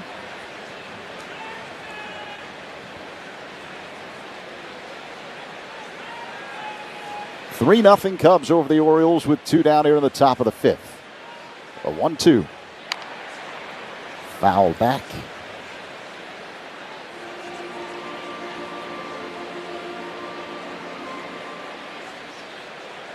Wind blowing in. Second consecutive day here at the friendly confines. Boyd is ready. Works his motion and deals. The 1-2. Just off the outside as he missed with a fastball. 2-2 the count. Two-seamer down and away. Just missed the corner. That could have went either way. Might have been just off the plate, away at the knees. Here comes the 2-2. Fouled off to the left. Jackson made his major league debut in yesterday's ball game for the Orioles and had a single. Highly touted prospect. He was hitting .377 in AAA this season.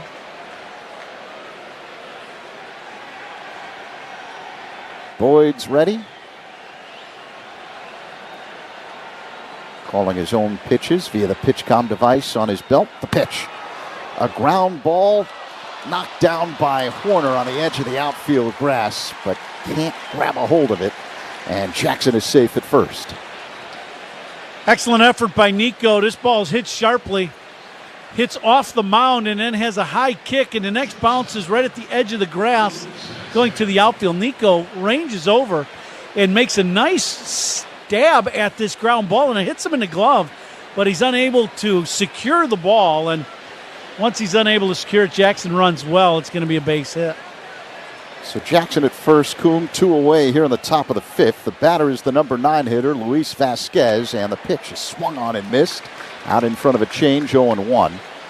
Cubs with a 3-0 lead over the Orioles. Game 2 of this 3-game set. Bush holding on Jackson at first. Boyd a long set. And a throw to first. Jackson gets back standing up.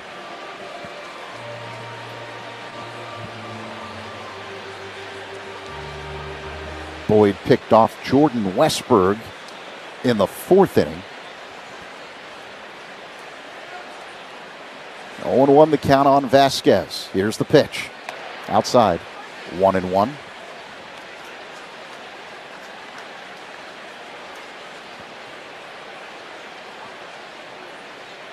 Another full house here at the friendly confines. Which reminds me, we have not played the Binny's Beverage Depot attendance game this afternoon yet. And the 1-1. Pulled foul off to the left. Just past third. A little changeup again. Boyd went with a couple changeups in this at bat. Vasquez, that one he hooked just foul. Doug Eddings had to jump out of the way and make the call. He's been busy out there at third today, Doug Eddings. Jackson at first, 2 away, 1-2 the count on the batter, Vasquez.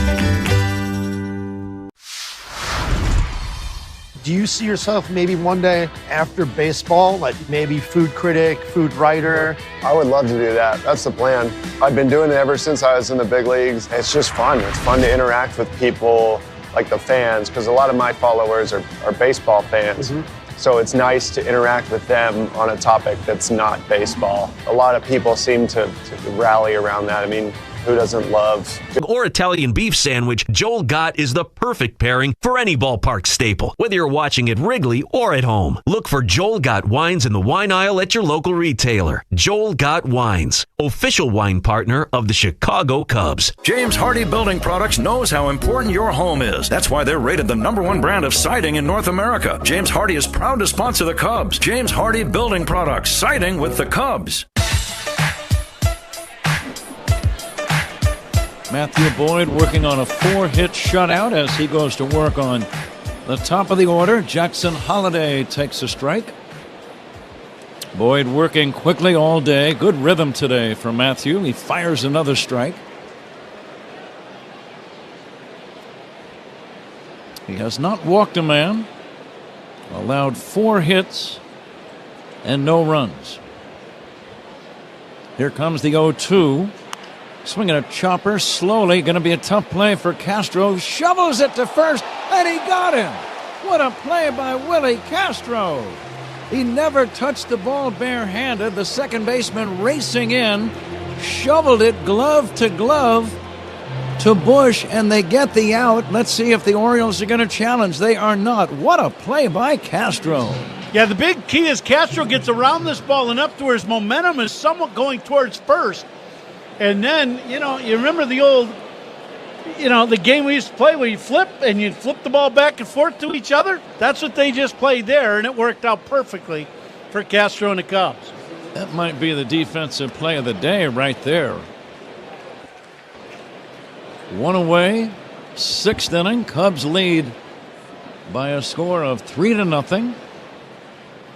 Jordan Westburg with a count of 0-1. The next offering, swing and a miss.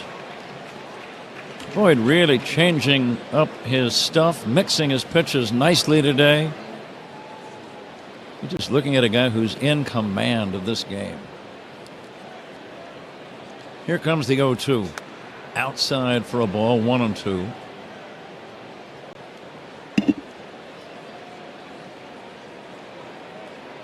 If you're just joining us, the Cubs got 2 in the 2nd inning. Nico Horner has driven in a pair of runs today. A 2nd inning double. Drove in the first run. Here's a swing and a miss. Strike 3. Westburg chasing a high fastball. Down he goes. But Horner's double in the 2nd made it 1-0. The next batter, Reese McGuire, delivered a sacrifice fly to make it 2-0. And then Nico drove in another run with a single to right in the 4th inning. And that's where we are. 3-0 Cubs in the 6th. Gunnar Henderson, the batter, lefty to lefty, curveball high. Boyd looking to improve his record to 12-4. Here's the 1-0. Changeup way out in front is Henderson. Nice pitch.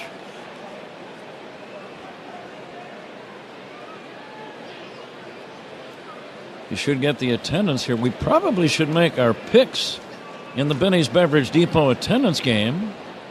Generally, it's more meaningful if we do that before they announce the attendance. Just saying. Here's the 1-1. Check swing. That's going to be no swing. It's ball 2, 2-1. Boyd looking down at the third base umpire Eddings as if to say, did you think he swung? He said no. Now there's a brief momentary delay, Ron. What's going on? I think that one crossed up McGuire, and I think it ended up either that or he lost the ball because of the check swing, and he lost vision of the baseball because of the bat in front of his eyes and didn't see the ball, and that one got him right in the shoulder and collarbone. Ouch. Yeah. Well, you don't see that very often. Oh. Never got the catcher's glove on the ball. Yeah, I think the check swing was right in front of his vision. And never did see the ball. 2-1 on Gunnar Henderson. We're getting close to a station break. And now the 2-1 on the way. Sidearm off-speed pitch. Swung on and missed. 2-2. I'll go ahead and say 40,004 today to get the guesses going. Here's the 2-2. Low and inside. Didn't miss by much. What do you like, Ron? 40,300. Zach? I'm going to go 40,500. And Paul Zarang's going to go 40,922. And the 3-2.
Hank Greenberg helped popularize the first baseman's mitt, holding a massive 13-inch pocketed glove. That was quickly banned, reducing the maximum size to 12 inches. Paul Richards also developed a black hole-sized catcher's mitt. This ginormous thing, measuring 42 inches in circumference, was known as Big Bertha, or the Elephant, for its massive size. It was... Ian Happ is on deck for the Cubs. Who's on Deck is brought to you by TimberTech Decking and Railing. Everything wood should be. Visit TimberTech.com. Getting set for the last of the sixth here at Wrigley Field. It's the Cubs with a 3-0 lead over the Orioles. Pat? Very good, Zach. Bright and sunny. Little breeze blowing in.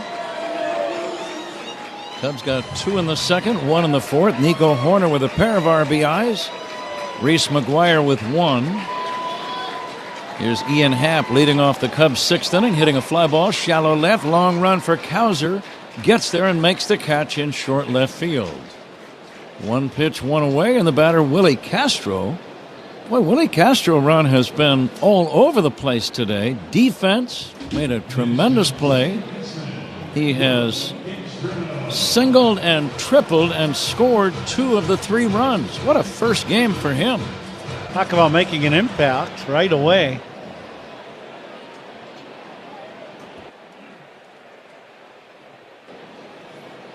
Castro batting left-handed, takes down low. That's what every player wants to do. You get traded. Yeah.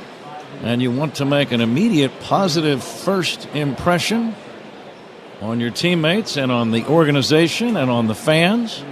And he's done all of that today. Down low, and it's 2-0.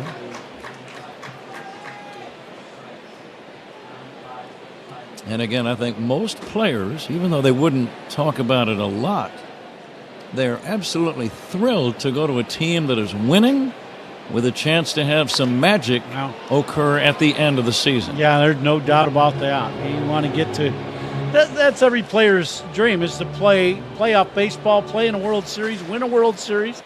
But you got to get in contention first, and that's all of a sudden what he is. 2-1 pitch taken outside by Martin. And let's see what's on tap here in the 6th inning, sponsored by Flight by Yuengling, the next generation light beer.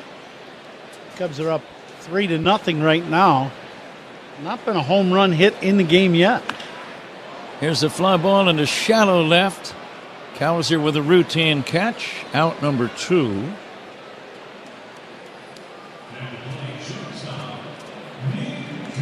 Corbin Martin has gotten the first 2 guys in the inning. Martin in relief of Tomoyuki Sagano. I don't believe the Cubs have ever lost to a guy with the first name of Tomoyuki. So they'll keep that record intact. Yeah. Here's a liner into right center, a base hit for Nico. Nico having a big day, his 3rd consecutive hit. And Ron, 2 of his singles have gone to the opposite field. Yeah, he's got a couple pitches, one up and away and one down and away, and he hammered them to right. He got a little breaking ball inside and hooked it down into the left field corner for a double. Nico 3 for 3, 2 RBIs on the game. Cubs only have 3 runs. How about a stolen base attempt right here? I would think absolutely. He's got his lead. The right-hander deals. Nico not running, and McGuire takes a strike. McGuire with a 2nd inning sacrifice fly to left. Also flied to center. Sellout crowd at Wrigley again. We'll get the exact figure in a minute or 2. Same 2 teams tomorrow at 1:20.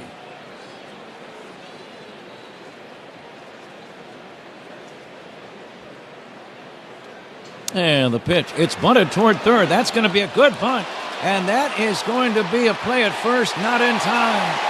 The Orioles might challenge the call. Martin made a very nice defensive play. I didn't think they had a chance to get McGuire, but he made it close with a very nice play. Excellent bunt by McGuire down to first. With 2 outs, this is a big surprise that you're bunting in this situation. And that's why the defense is playing back, but he makes a great bunt and ends up getting him a base hit.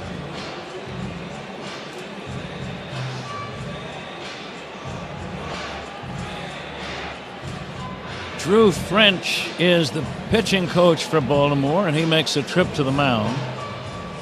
2 men on, 2 down. Matt Shaw, the batter. Okay, Ron, it's an RBI spot. You're batting 9th in the order against the reliever. You haven't seen him yet today. What's your approach? Well, I just think, for Shaw right now, what we've seen against Nico is he tried to stay away from him with breaking stuff and a fastball down and away. I would be looking for the ball away. I just don't think you're going to get many pitches in the inner half that, where you can really do damage. And right now, in the middle of the game, Cubs looking for a run. Be great to dump one in the right and see if Nico can score. Cubs already lead 3-0. Breeze picking up, blowing in a bit stronger than it has been most of the day. And Matt Shaw waits and hits a pop fly foul. Coming back is the catcher Rutschman, but he runs out of room.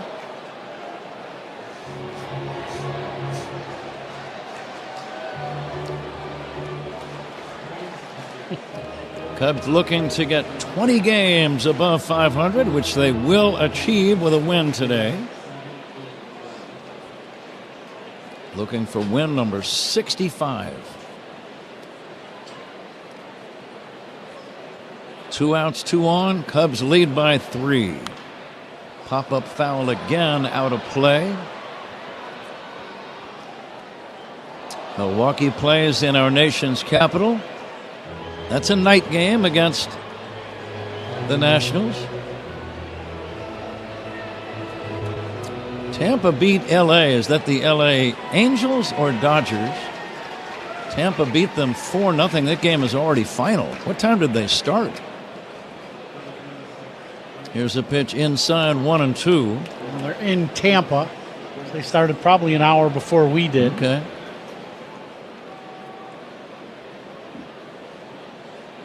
Runners take their leads. Here's the pitch. Check swing. It's down low on a bender. And swing, yes.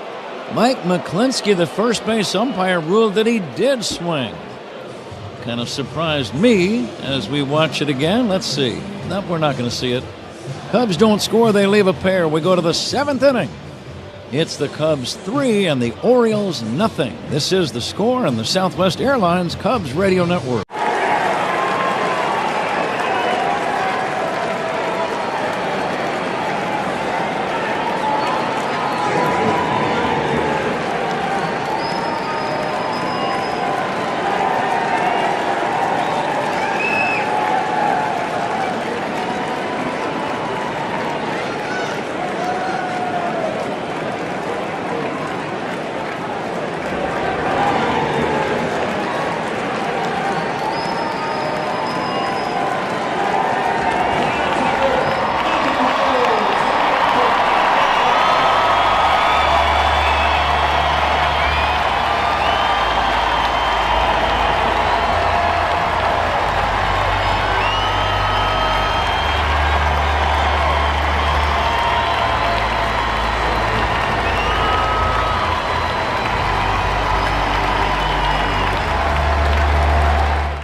That's chefiq.com. We're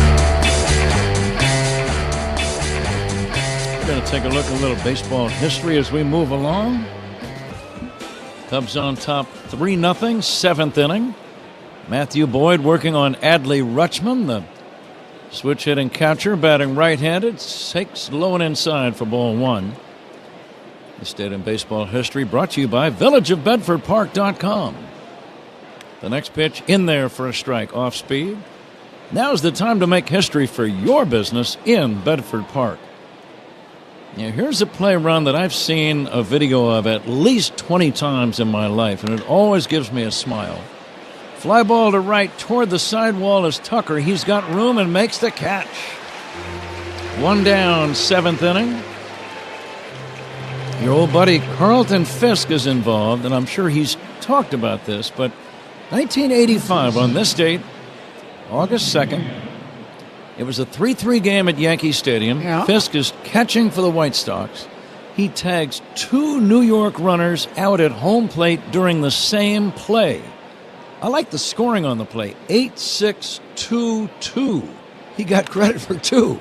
Here's a ground ball to short, fielded by Horner. He throws to first. That's going to be in time.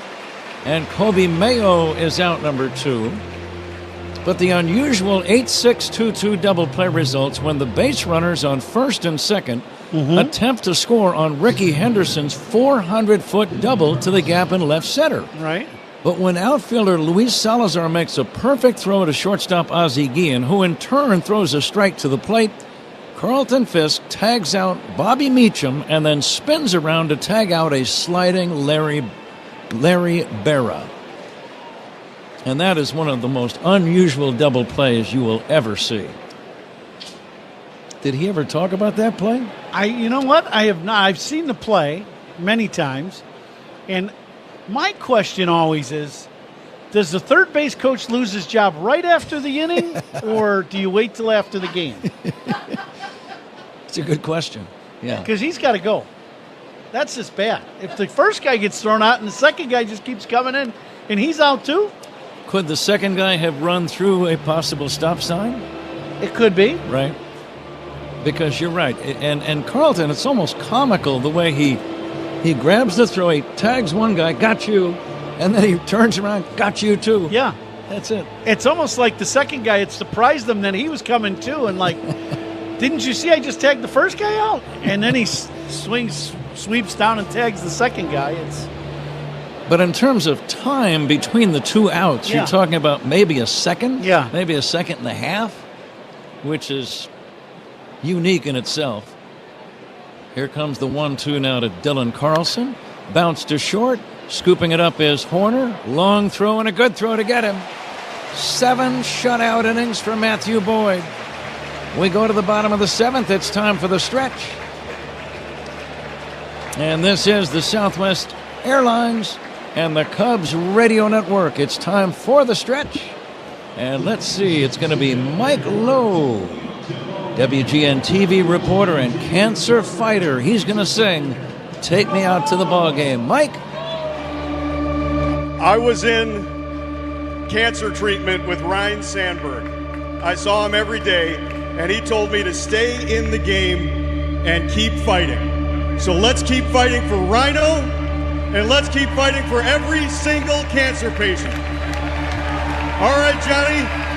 A 1, a 2, a 3. Take me out to the ball game. Take me out with the crowd. Buy me some peanuts and Cracker Jack. I don't care if I never get back. Let me root for the Cubbies. If they don't win, it's a shame. For it's 1, 2, 3 strikes, you're out at the old ball game. Let's get some runs. Listen to every Cubs game right here on the Southwest Airlines Cubs Radio Network. Is your business's pavement showing signs of wear and tear? Pay.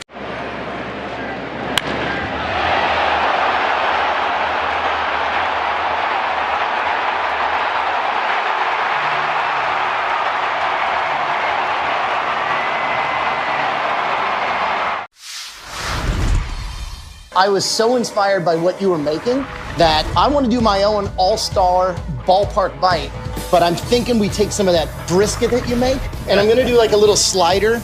Got the pepper jack cheese, some American, get it going with some of the barbecue sauce that you have, that spicy, delicious one, and then caramelized onions. Make like a little sandwich. We cool? Sound like a plan. I think we did good. Oh, thank you, thank you. Thank great. you. Thanks, Chef. Lime and Italian herb. That's classic, creamy, Hellman's taste with a bold twist. So, go ahead, haters. Take one bite. Then try to tell us you're not ready to sign with the winning team. Mayo haters, prepare to eat your words.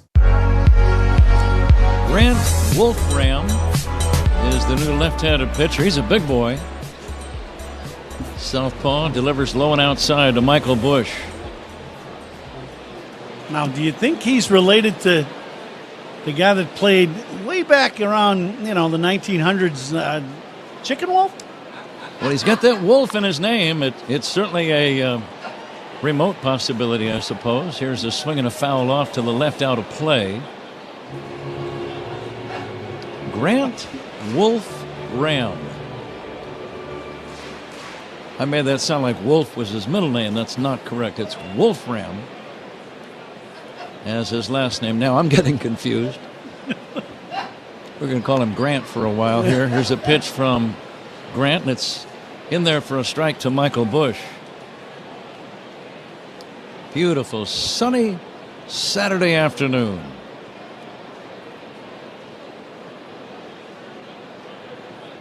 And the 2-2 is in there for a strike.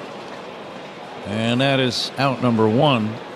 Saturday afternoons they'll run. I often think, even before this week, I've always thought that Saturday afternoons at Wrigley are a tradition and a very special day, and the most special day I can think of is the game against Bruce Sutter and the 2 homers, 1984, June 23. The so-called Sandberg game. Here's the pitch on the way to Tucker. It's in there for a strike, but there's something very special to me personally about these Saturday afternoon games at Wrigley. I love them. Yeah, I couldn't agree more. And I know the players do. You come to Wrigley Field and you're going to play a weekend series, and there's something to be said about playing these day games. Here's a base hit up the middle, a sharp ground ball by Tucker between the second baseman Holiday and the bag. It's a 1-out single. Cubs lead 3-0. I think part of why I like it is it reminds you of being a young baseball player yourself. Little League, Saturday afternoon, that was a big day, man. Absolutely. Yeah, the first thing you did when you got up in the morning, you got your uniform ready. You were all set to go for a ball game that day. And I remember watching that game that Rhino hit the 2 home runs off Bruce Sutter. I was watching that game as a kid. Cubs leading 3-0. Suzuki takes outside. Yeah, there is that. Well, just look around. That's all you got to do. Cubs are playing the Orioles, and there's not an empty seat in the house. There's very few empty seats in the rooftops. In the neighborhood at 10 o'clock this morning, 9:30 driving into the ballpark today, absolutely packed full of people. Now that's a tradition I hope continues on and on and on forever. We're going to get the attendance figure here shortly. Suzuki 0 for 2 with a walk. And the pitch by Wolfram is instead of tossed to first, keeping Tucker close. 1 away in the inning. Cubs trying to make the lead insurmountable. Right now it's 3-0. Like to add another couple. At least one. Here comes the 1-1. Down low. There's something about getting a 4-run lead that is something that leads to satisfaction and a little bit of calmness, because then you figure even a grand slam could not overtake us. That's right.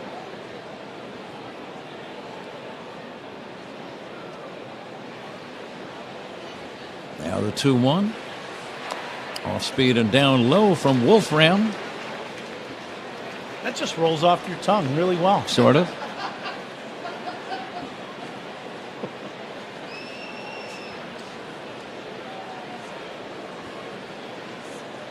Some reason it made me think about Wolfman Jack. Here's the pitch outside from Wolfram, not Wolfman. Don't confuse those two. Here's a pitch outside, ball 4. Suzuki gets the walk. 2 men on, 1 away for Pete Crow Armstrong.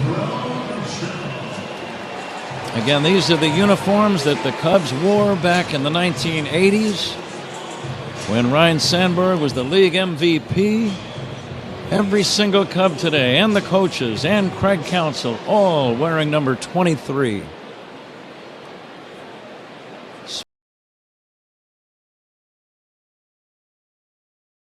Tells me, Ron, this is one uniform top every single guy is going to save forever.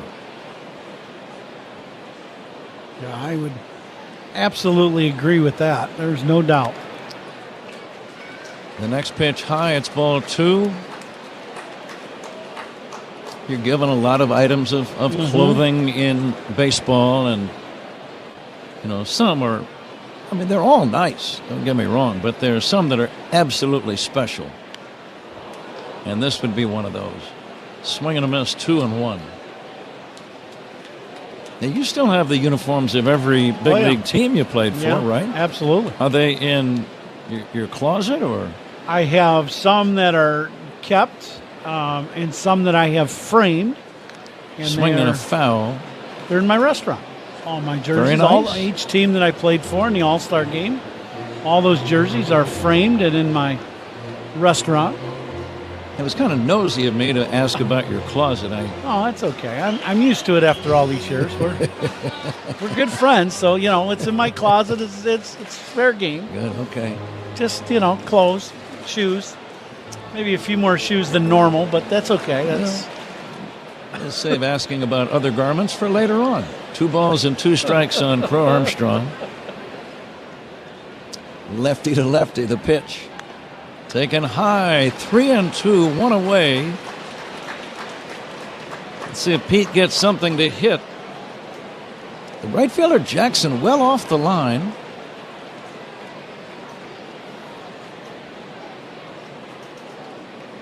And now the 3-2. Swing and a miss, strike 3.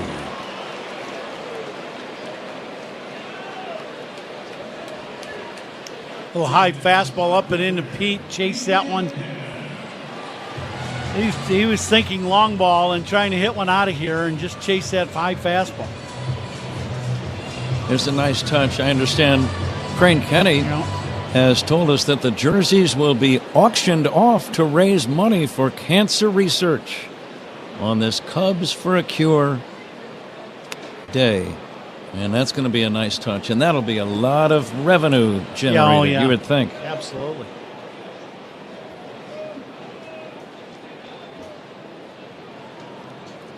Milwaukee out to a 3-0 lead in Washington in the first inning. Ian Happ batting right-handed with 2 men on and 2 down, batting here in the bottom of the 7th inning. Pirates are leading Colorado 4-0 in the 5th.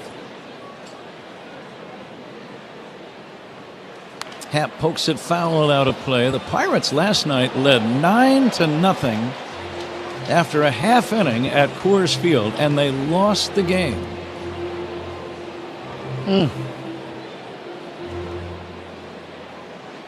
That had to be some kind of quiet clubhouse after the ball game. And bus ride. Here comes the 1-2 to Ian Happ.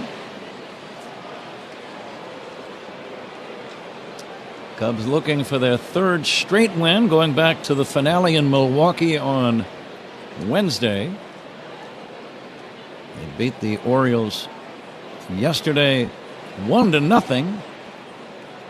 And Happ takes high 2-2, and they lead today 3-0. We're in the bottom of the 7th inning.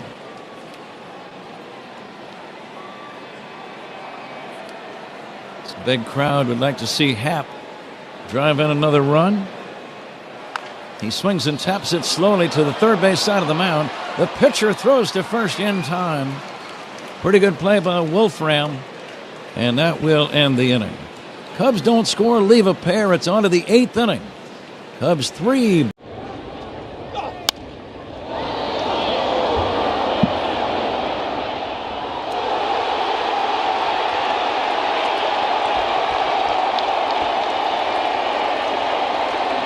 Fastball just running off the plate away. Frazier a little frustrated as he's walking around the mound with himself that he was unable to get back into that count. Now he needs a ground ball. Cubs pitching changes sponsored by James Hardy Building Products, siding with the Cubs. Jeremiah Jackson will take a strike. Quality start from Matthew Boyd, an excellent quality start, in fact. Sponsored by Benjamin Moore. Start your next project with quality paints from Benjamin Moore, official paint of the Chicago Cubs. Here's a base hit up the middle. And Baltimore making some noise now in the 8th inning. They only trail by 3, so immediately they get the tying run to the plate with men at first and second and nobody out. Little two-seamer that runs in, and Jackson right on time hammered this ball right back where it came from. And that'll bring out Tommy Hotovy, and a little scouting report, and you kind of get refocused here because, as you said, you're getting dangerously close to, letting Baltimore right back in this game.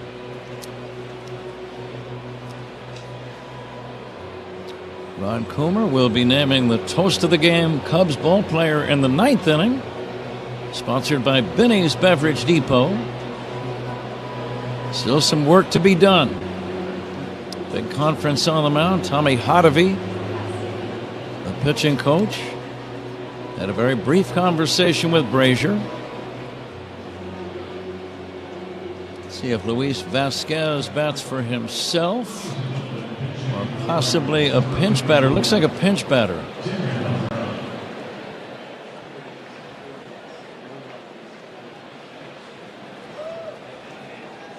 Terran Vavra, V-A-V-R-A, Vavra, will swing and foul it back 0-1. In AAA ball this year, in 203 at-bats, he had 2 home runs. Outfield shallow. They shade him toward left as Vavra fouls it away off to the left and out of play. 0-2. And now this would be the son of one of the Minnesota Twins coaches I had, Joe Vavra. He was around. He's been around Major Leagues a long time. Farm director, big league coach, big league hitting coach. And when I was around his kids, they were little wee guys. And now they're in the big leagues. The sons of players and coaches and managers, just being around the game day after day after day, you're going to just pick up things that... Here's a liner caught by Horner, throws to first, not in time. Solid liner, excellent positioning by Nico Horner, almost directly behind second. Caught that sinking line drive, had no play to double up the runner close to him at second base. That was Cowser. But he tried to throw belatedly to first, but Jackson dove back in. It is the first out in the inning, and that's going to be all for Brazier. And a pitching change is coming up, sponsored by James Hardy Building Products. James Hardy siding with the Cubs. We'll be right back. Cubs lead 3-0, 8th inning on the Score, and the Southwest Airlines Cubs Radio Network. This is your home for every pitch of Cubs baseball. Sometimes artifacts in the collection of the Hall of Fame can tell multiple stories. This is the earliest known Yankees baseball cap in existence. It tells a story of a very early baseball cap and of a guy who just had a cup of coffee in the big leagues. But there's actually a hidden story inside this cap. There's another name written in the cap. So who's Dolan?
Isaac Collins, Blake Perkins, all with RBI singles. Another run coming home on a double play ball. So 4-0 Milwaukee over Washington, last of the second. Pat? Thank you, Zach. Here it's 3-0 Cubs over Baltimore. Jackson Holliday, the left-handed batter, facing Caleb Thielbar. And here's a ground ball to short. Horner goes to second for one, and that's all. They get the middleman on the 6-4 fielder's choice. Thielbar may have gotten a glove on that ball. We'll see if he gets an assist as I watch the replay. I think he did. I think he did slightly make contact with that ball. So 1-6-4 on the fielder's choice out at second base, leaving men at first and third with 2 down. Cubs still lead by 3. And the batter, Jordan Westberg. Thielbar, the left-hander, working on Westberg. Here's a chopper foul.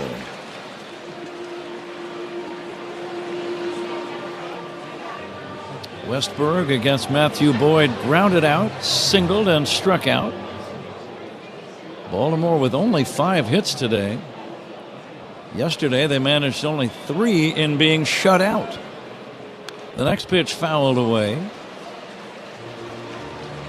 Cubs trying to keep the Orioles off the board for a second straight game. No balls and 2 strikes on Westberg. Caleb Thielbar set. The lefty fires. Line drive, base hit to right. Baltimore gets a run. Stopping at second on the play is Holiday. Westberg, an opposite field run scoring single, and it's now a 3-1 ball game. This is a fastball inside, just underneath the hands. It's really not in that bad a location. Well, maybe it does leak over a little bit more than I thought to the middle of the plate. But that inside fastball from the lefty is the one pitch, if you're a right-handed hitter, you can inside out that ball, and that's exactly what he did and shot it the other way to drive in Baltimore's first run of the series so far. That run is charged to Ryan Brazier. Tommy Hottovy again to the mound. This is all about Gunnar Henderson, the batter, and how they want to work to him, I would think, Ron. Yeah, absolutely. You got to keep him in the ballpark. That's going to be the main goal right now. The wind blowing in fact, it's blowing in harder now than I believe it has all day long. It's going to be very difficult to homer, say, between the alleys, the 368 signs in left center and right center. We're ready for the resumption of play. Cubs 3, Baltimore 1. 2 outs, 2 on, 8th inning. Gunnar Henderson at the plate, lefty to lefty. Instead of bluff pickoff move to second base.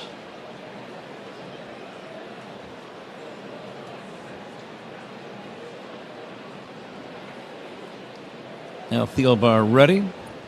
And the pitch low and inside. Please stay tuned for the postgame show, the Verizon postgame show with Zach Zaidman. That's after our ball game today.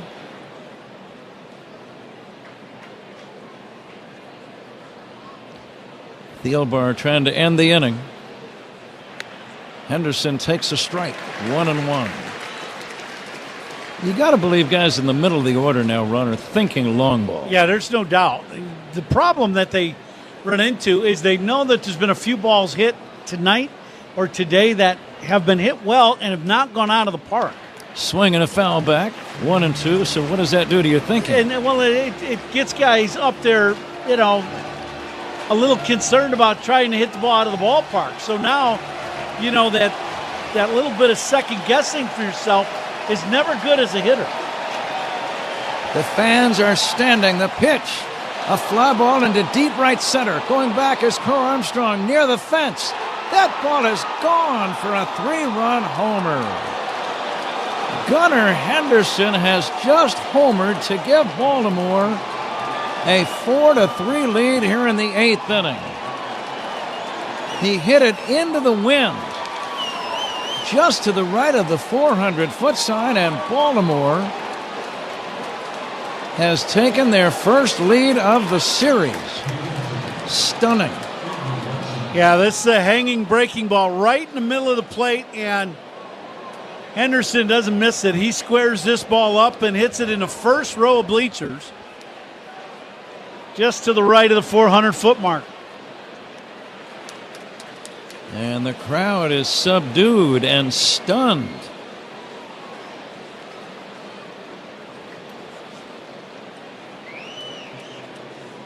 Pete Crow Armstrong was racing back. I thought he might have a play the way he was pursuing it. But it just landed beyond the basket in the first row. Henderson's 13th homer of the year, and Baltimore has taken a 4-3 lead.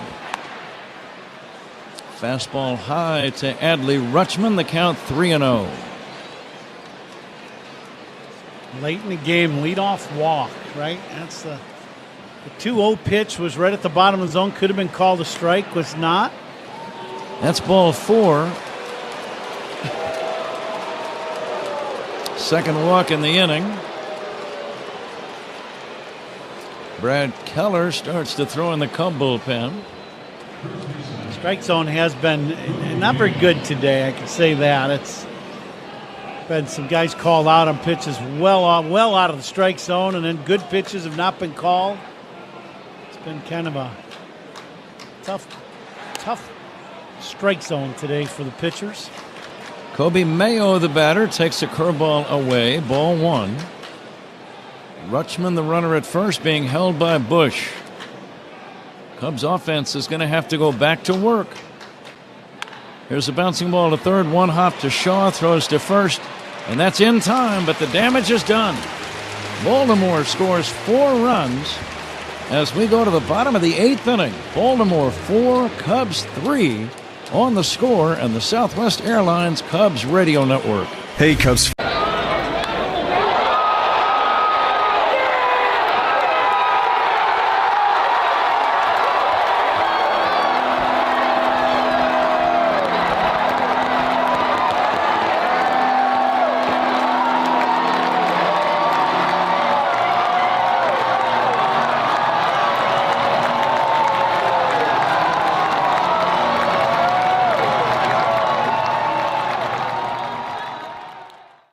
Five-man umpiring crew here today, and this young superstar is in the stands. And did their feet get tangled up? Yes, so Hoppy tripped, or he might have caught that ball. There's a fastball, and there's a flying bat. And that ball is off the ladder. It's actually off the ladder. You never see that. Haggerty is on with an infield hit. A little tumble behind the mound, hat fell off. That was awesome. I mean, you just don't see that. Some overnight oats right before the game. My teammates look at me like, what are you doing, dude? My mom's cooking, probably. She makes some good. She's got a tuna fish casserole. That's pretty good. Okay, I went 5 for 5. I need to eat the same thing. Last time, Saturday, I ate arepa with eggs. And then next day, I got to eat arepa with eggs. So my mom make it for me. And then when my mom is with me, everything's good. I save a lot of money. Estamos lindo. ZigglerSubaruKenosha.com. They'll light up the scoreboard every time. Tag team bits and sockets with a Bosch 18-volt 2-in-1 impact driver. The more you Bosch, the more you feel like a Bosch.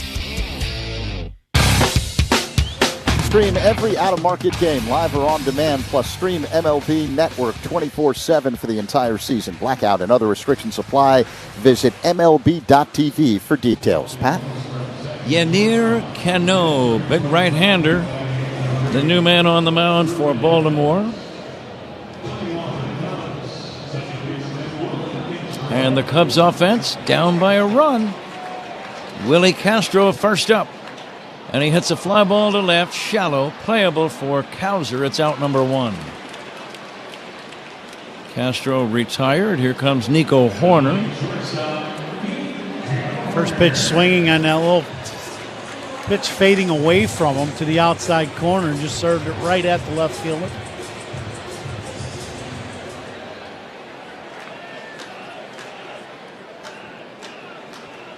Nico, a perfect 3 for 3, 2 singles and a double.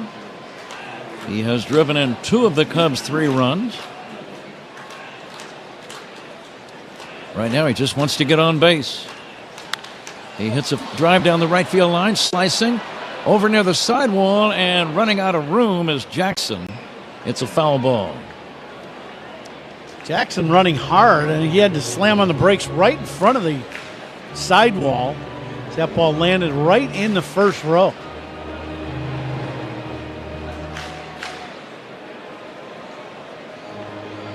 That is now Adams in right field, we are told. Adams, the right fielder.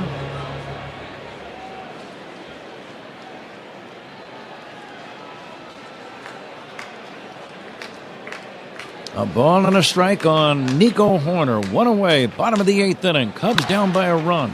Here's a bouncer to short. A charging Vasquez will throw to first in time, and that's out number 2.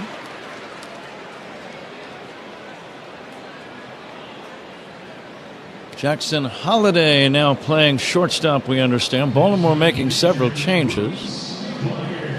So Holiday at short. That's out number 2. And the batter is Reese McGuire. Let's see if McGuire can now get on.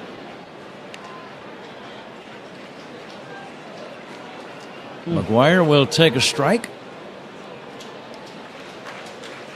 First pitch off the plate away, you call a strike.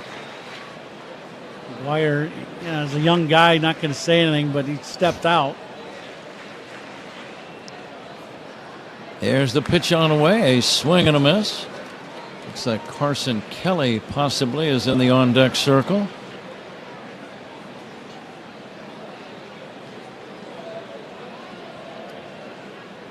Two down, bottom of the 8th inning, 4-3 Orioles. Here's a pitch down low, 1-2. A stunning 3-run homer by Gunnar Henderson in the top of this 8th inning. Swing and a miss. Strike 3, and that ends the inning. Cubs are retired in order. We go to the 9th inning. Baltimore 4, Cubs 3. This is The Score on the Southwest Airlines Cubs Radio Network. Cubs Talk with Spiegel and Holmes on your... Interrumpimos este video para recordarte que puedes endulzar tu día con una dulcerapia de la lechera.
Getting set for the top of the 9th here at Wrigley Field. Baltimore 4, the Cubs 3. The 9th inning is brought to you by Bosch Power Tools. The more you Bosch, the more you feel like a Bosch. Pat? Taylor Rogers. Cubs acquired him a couple of days ago at the trading deadline. He'll make his Cubs debut. And the left-hander will go to work on Baltimore here in this 9th inning. Dylan Carlson first up. Colton Cowser to follow, and then Jeremiah Jackson. Or possibly Jordan Adams. I believe Adams replaced Jackson in right.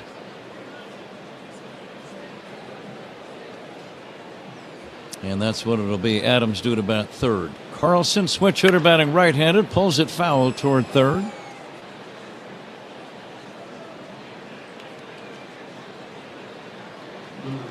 Milwaukee leading Washington 5-0. They're in the 3rd inning in D.C.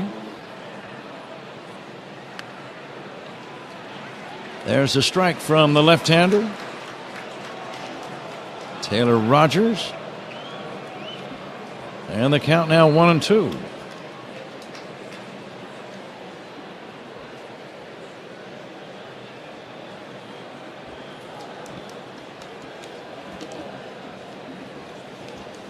Rogers always works out of the stretch. And now the left-hander brings it. And that is strike 3 call. Dylan Carlson is out, number 1. We are in the 9th inning. 1 away, nobody on. Cubs are down by a run. And here is Colton Cowser coming up. High fastball, top of the zone. Little late call. by Jimenez, but Rogers gets the punch out. Rogers will deliver a strike.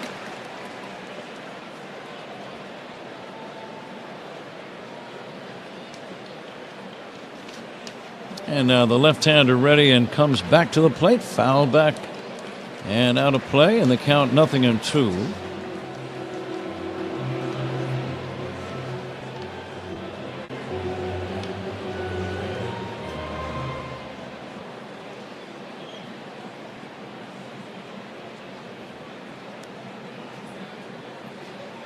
And the next pitch. Rolled on the ground out towards second. Scooped up by Castro. Out number 2 as he throws to first.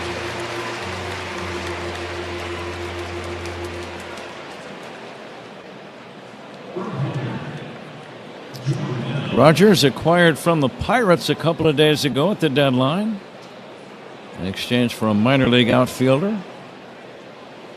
Excellent. By the name of Ivan Breathauer. Jordan Adams hits a smash to third. Glove by Shaw cleanly. Good play. Throws to first to get him. So Taylor Rogers works a 1-2-3 inning. Let's see if the Cubs can rally in front of this sellout crowd of over 40.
All right, so here's the Mets home jersey.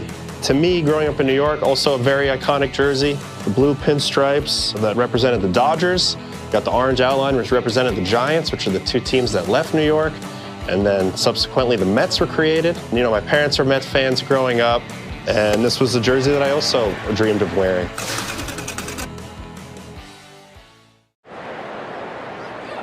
Base runner beating the throw to home plate. I stream on my TV, tablets, even my smart fridge. Smart fridge? With all those games, we gotta refuel. Stream live baseball with Wi-Fi built for the biggest moments. Xfinity. Restrictions apply. Actual speeds vary. Not guaranteed. Dear summer, ready to get your adrenaline pumping? Toyota's got 25 vehicles with available all-wheel drive and four-wheel drive. Toyota, let's go places. Bottom 9 at Wrigley, Baltimore 4, Cubs 3. Let's pause 10 seconds for stations to identify themselves on the score. The Southwest Airlines Cubs Radio Network.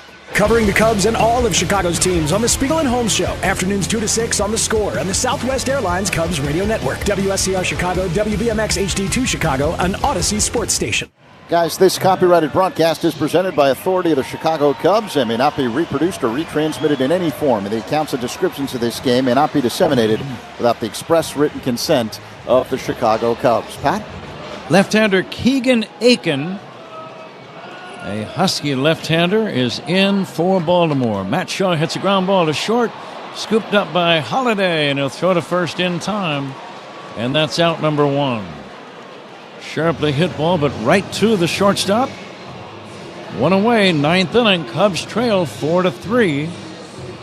And Carson Kelly to come up as a pinch hitter. That ball hit right on the button, but one hopper right at short. Aiken 3-0 for the year with an ERA of just over 3. But I do see, Ron, he's had 3 save opportunities, and he converted none of them. Well, hopefully he keeps the streak alive. Here comes the 1-0 to Kelly. Carson will take ball 2. Well, here's where you got to be, you sell out for the fastball here and just be ready for the pitch inner half and see if you can hook one into the bleachers. Swinging a foul back. Aiken has a good arm. That was 95 mph.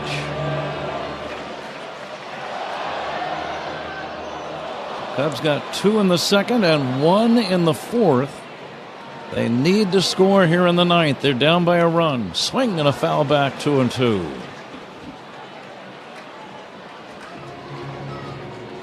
Baltimore got all of their runs in the 8th inning. A 2-out single by Westberg to drive in 1. And Gunnar Henderson with a 3-run homer just to the right of dead center. With 1 away, Carson Kelly trying to get on. He takes ball 3 outside. Kyle Tucker is on deck. Excellent job taking that changeup. Now you got to be ready for that high fastball once again. And now the 3-2, fouled away by Kelly.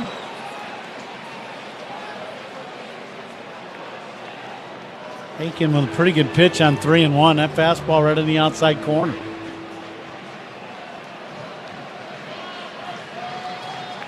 Cubs down by a run with 1 away, bottom of the 9th inning.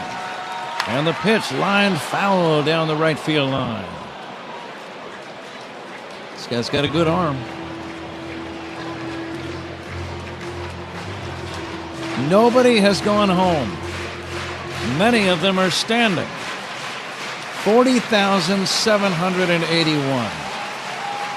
And the pitch, ball 4. That is what I would call was a professional plate appearance by Carson Kelly. Yeah, it's a great at-bat, and, as a catcher, he knew eventually they're not going to just keep throwing me fastballs. Even though the count goes to 3-2, they go to the change, and he didn't even flinch at that pitch down. John Birdie has come in to be a pinch runner at first. Tying run is on, potential winning run at the plate. The outfield is deep, and Kyle Tucker ready to stand in. This would be a good time to make some noise if you're Kyle Tucker and hit one in the seats. Swing and a foul back. It looked like he had that thought in mind, Ron. Yes, he did. He was looking to go deep. He got a fastball up and in. Wind still blowing in. Not all that hard, though.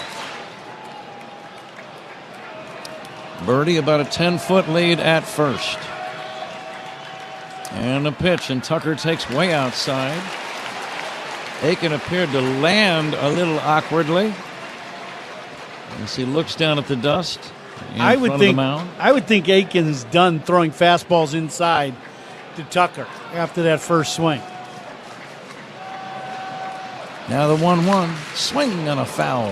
Well, it was down and in the strike zone. Vavra is playing second base defensively. Holiday at short.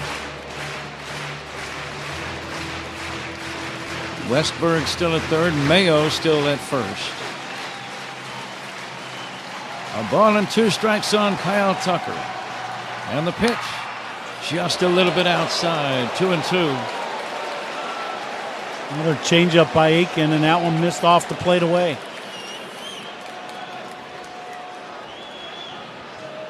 Cowser, Carlson, and Adams, the outfield, left to right. Now the 2-2, a pickoff throw, not in time.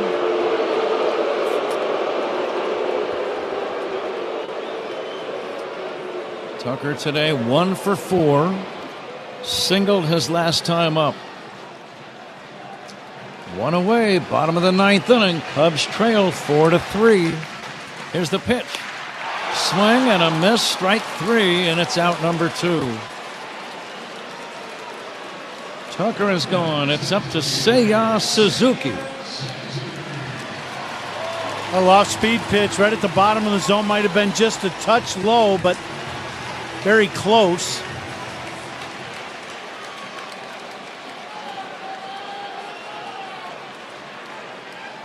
Suzuki waiting, and the pitch. He takes outside. Suzuki with 26 home runs on the season. Wind blowing kind of towards the left field foul pole. The ball to straight left. Will not get knocked down.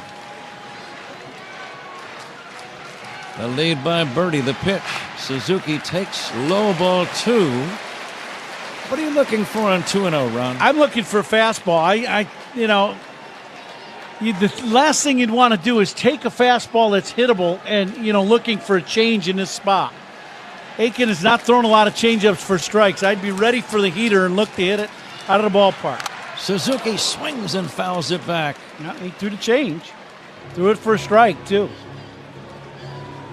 Suzuki took a mighty swing. Just did make contact. It's now 2-1. 2 down, bottom of the 9th inning. 4-3 Baltimore. Birdie, the tying run at first, being held by Mayo. And the 2-1 fouled away, and it's 2-2, and the Cubs are down to their last strike.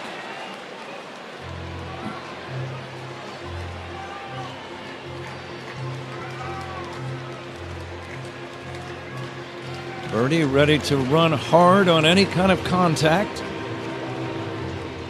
Again, the outfield very deep. They kind of bunch toward the middle of the diamond, cutting off the alleys and giving up the corners. And the 2-2. Outside. Pete Crow Armstrong is on deck. Birdie will be running, so an extra base hit could tie the game right now. Outfielders playing very deep. They're playing no doubles. Aiken backs away. Big, strong left-hander now plants the left foot. Birdie leads at first. And the 3-2. High for ball 4. 2 men on. 2 down. No activity as far as we know in the Baltimore bullpen. And Pete Crow Armstrong coming up against the left-hander Aiken. And listen to Wrigley Field. It's been one of those innings, right? You just Aiken trying to pitch all around the edges of the strike zone. So in a couple of pitches that were pretty good hittable pitches have been fouled off. And now he's going to have a little powwow with the Baltimore pitching coach.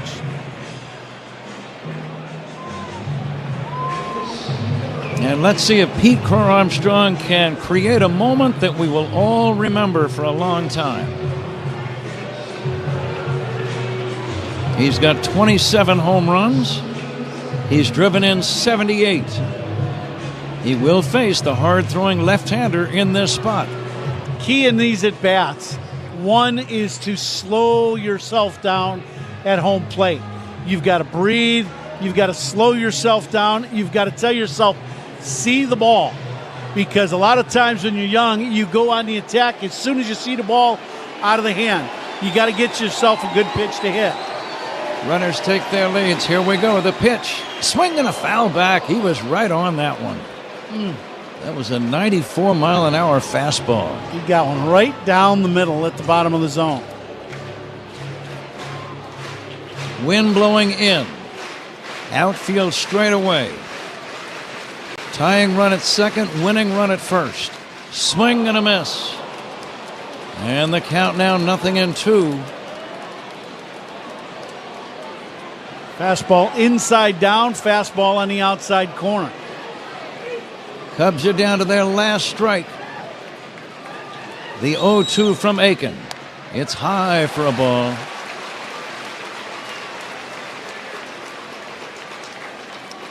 The right fielder Adams not all that deep. Somewhat surprising.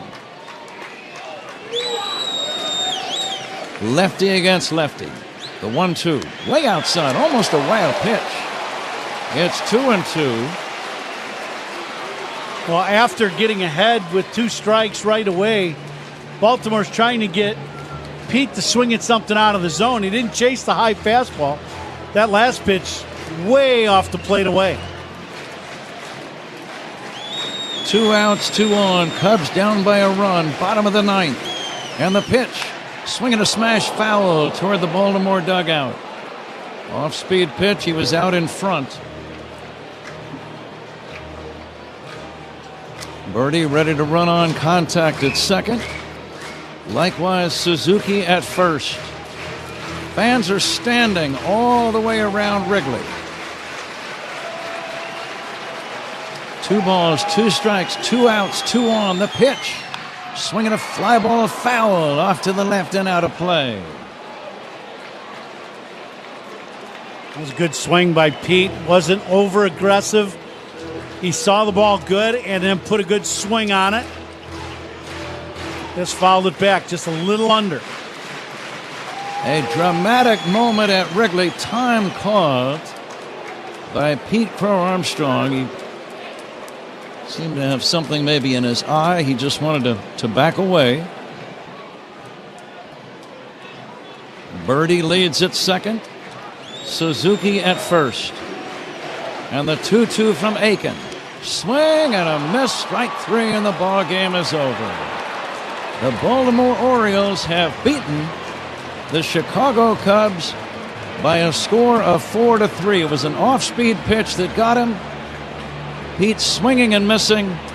And Baltimore has evened up the series with a come-from-behind 4-3 win here at Wrigley. Tough loss for the Cubs, Ron. Yeah, it really was. This is a game they had, kind of in their grasp all game long till that 8th inning. Leadoff walk, a base hit to drive in a run, and then a big 3-run homer.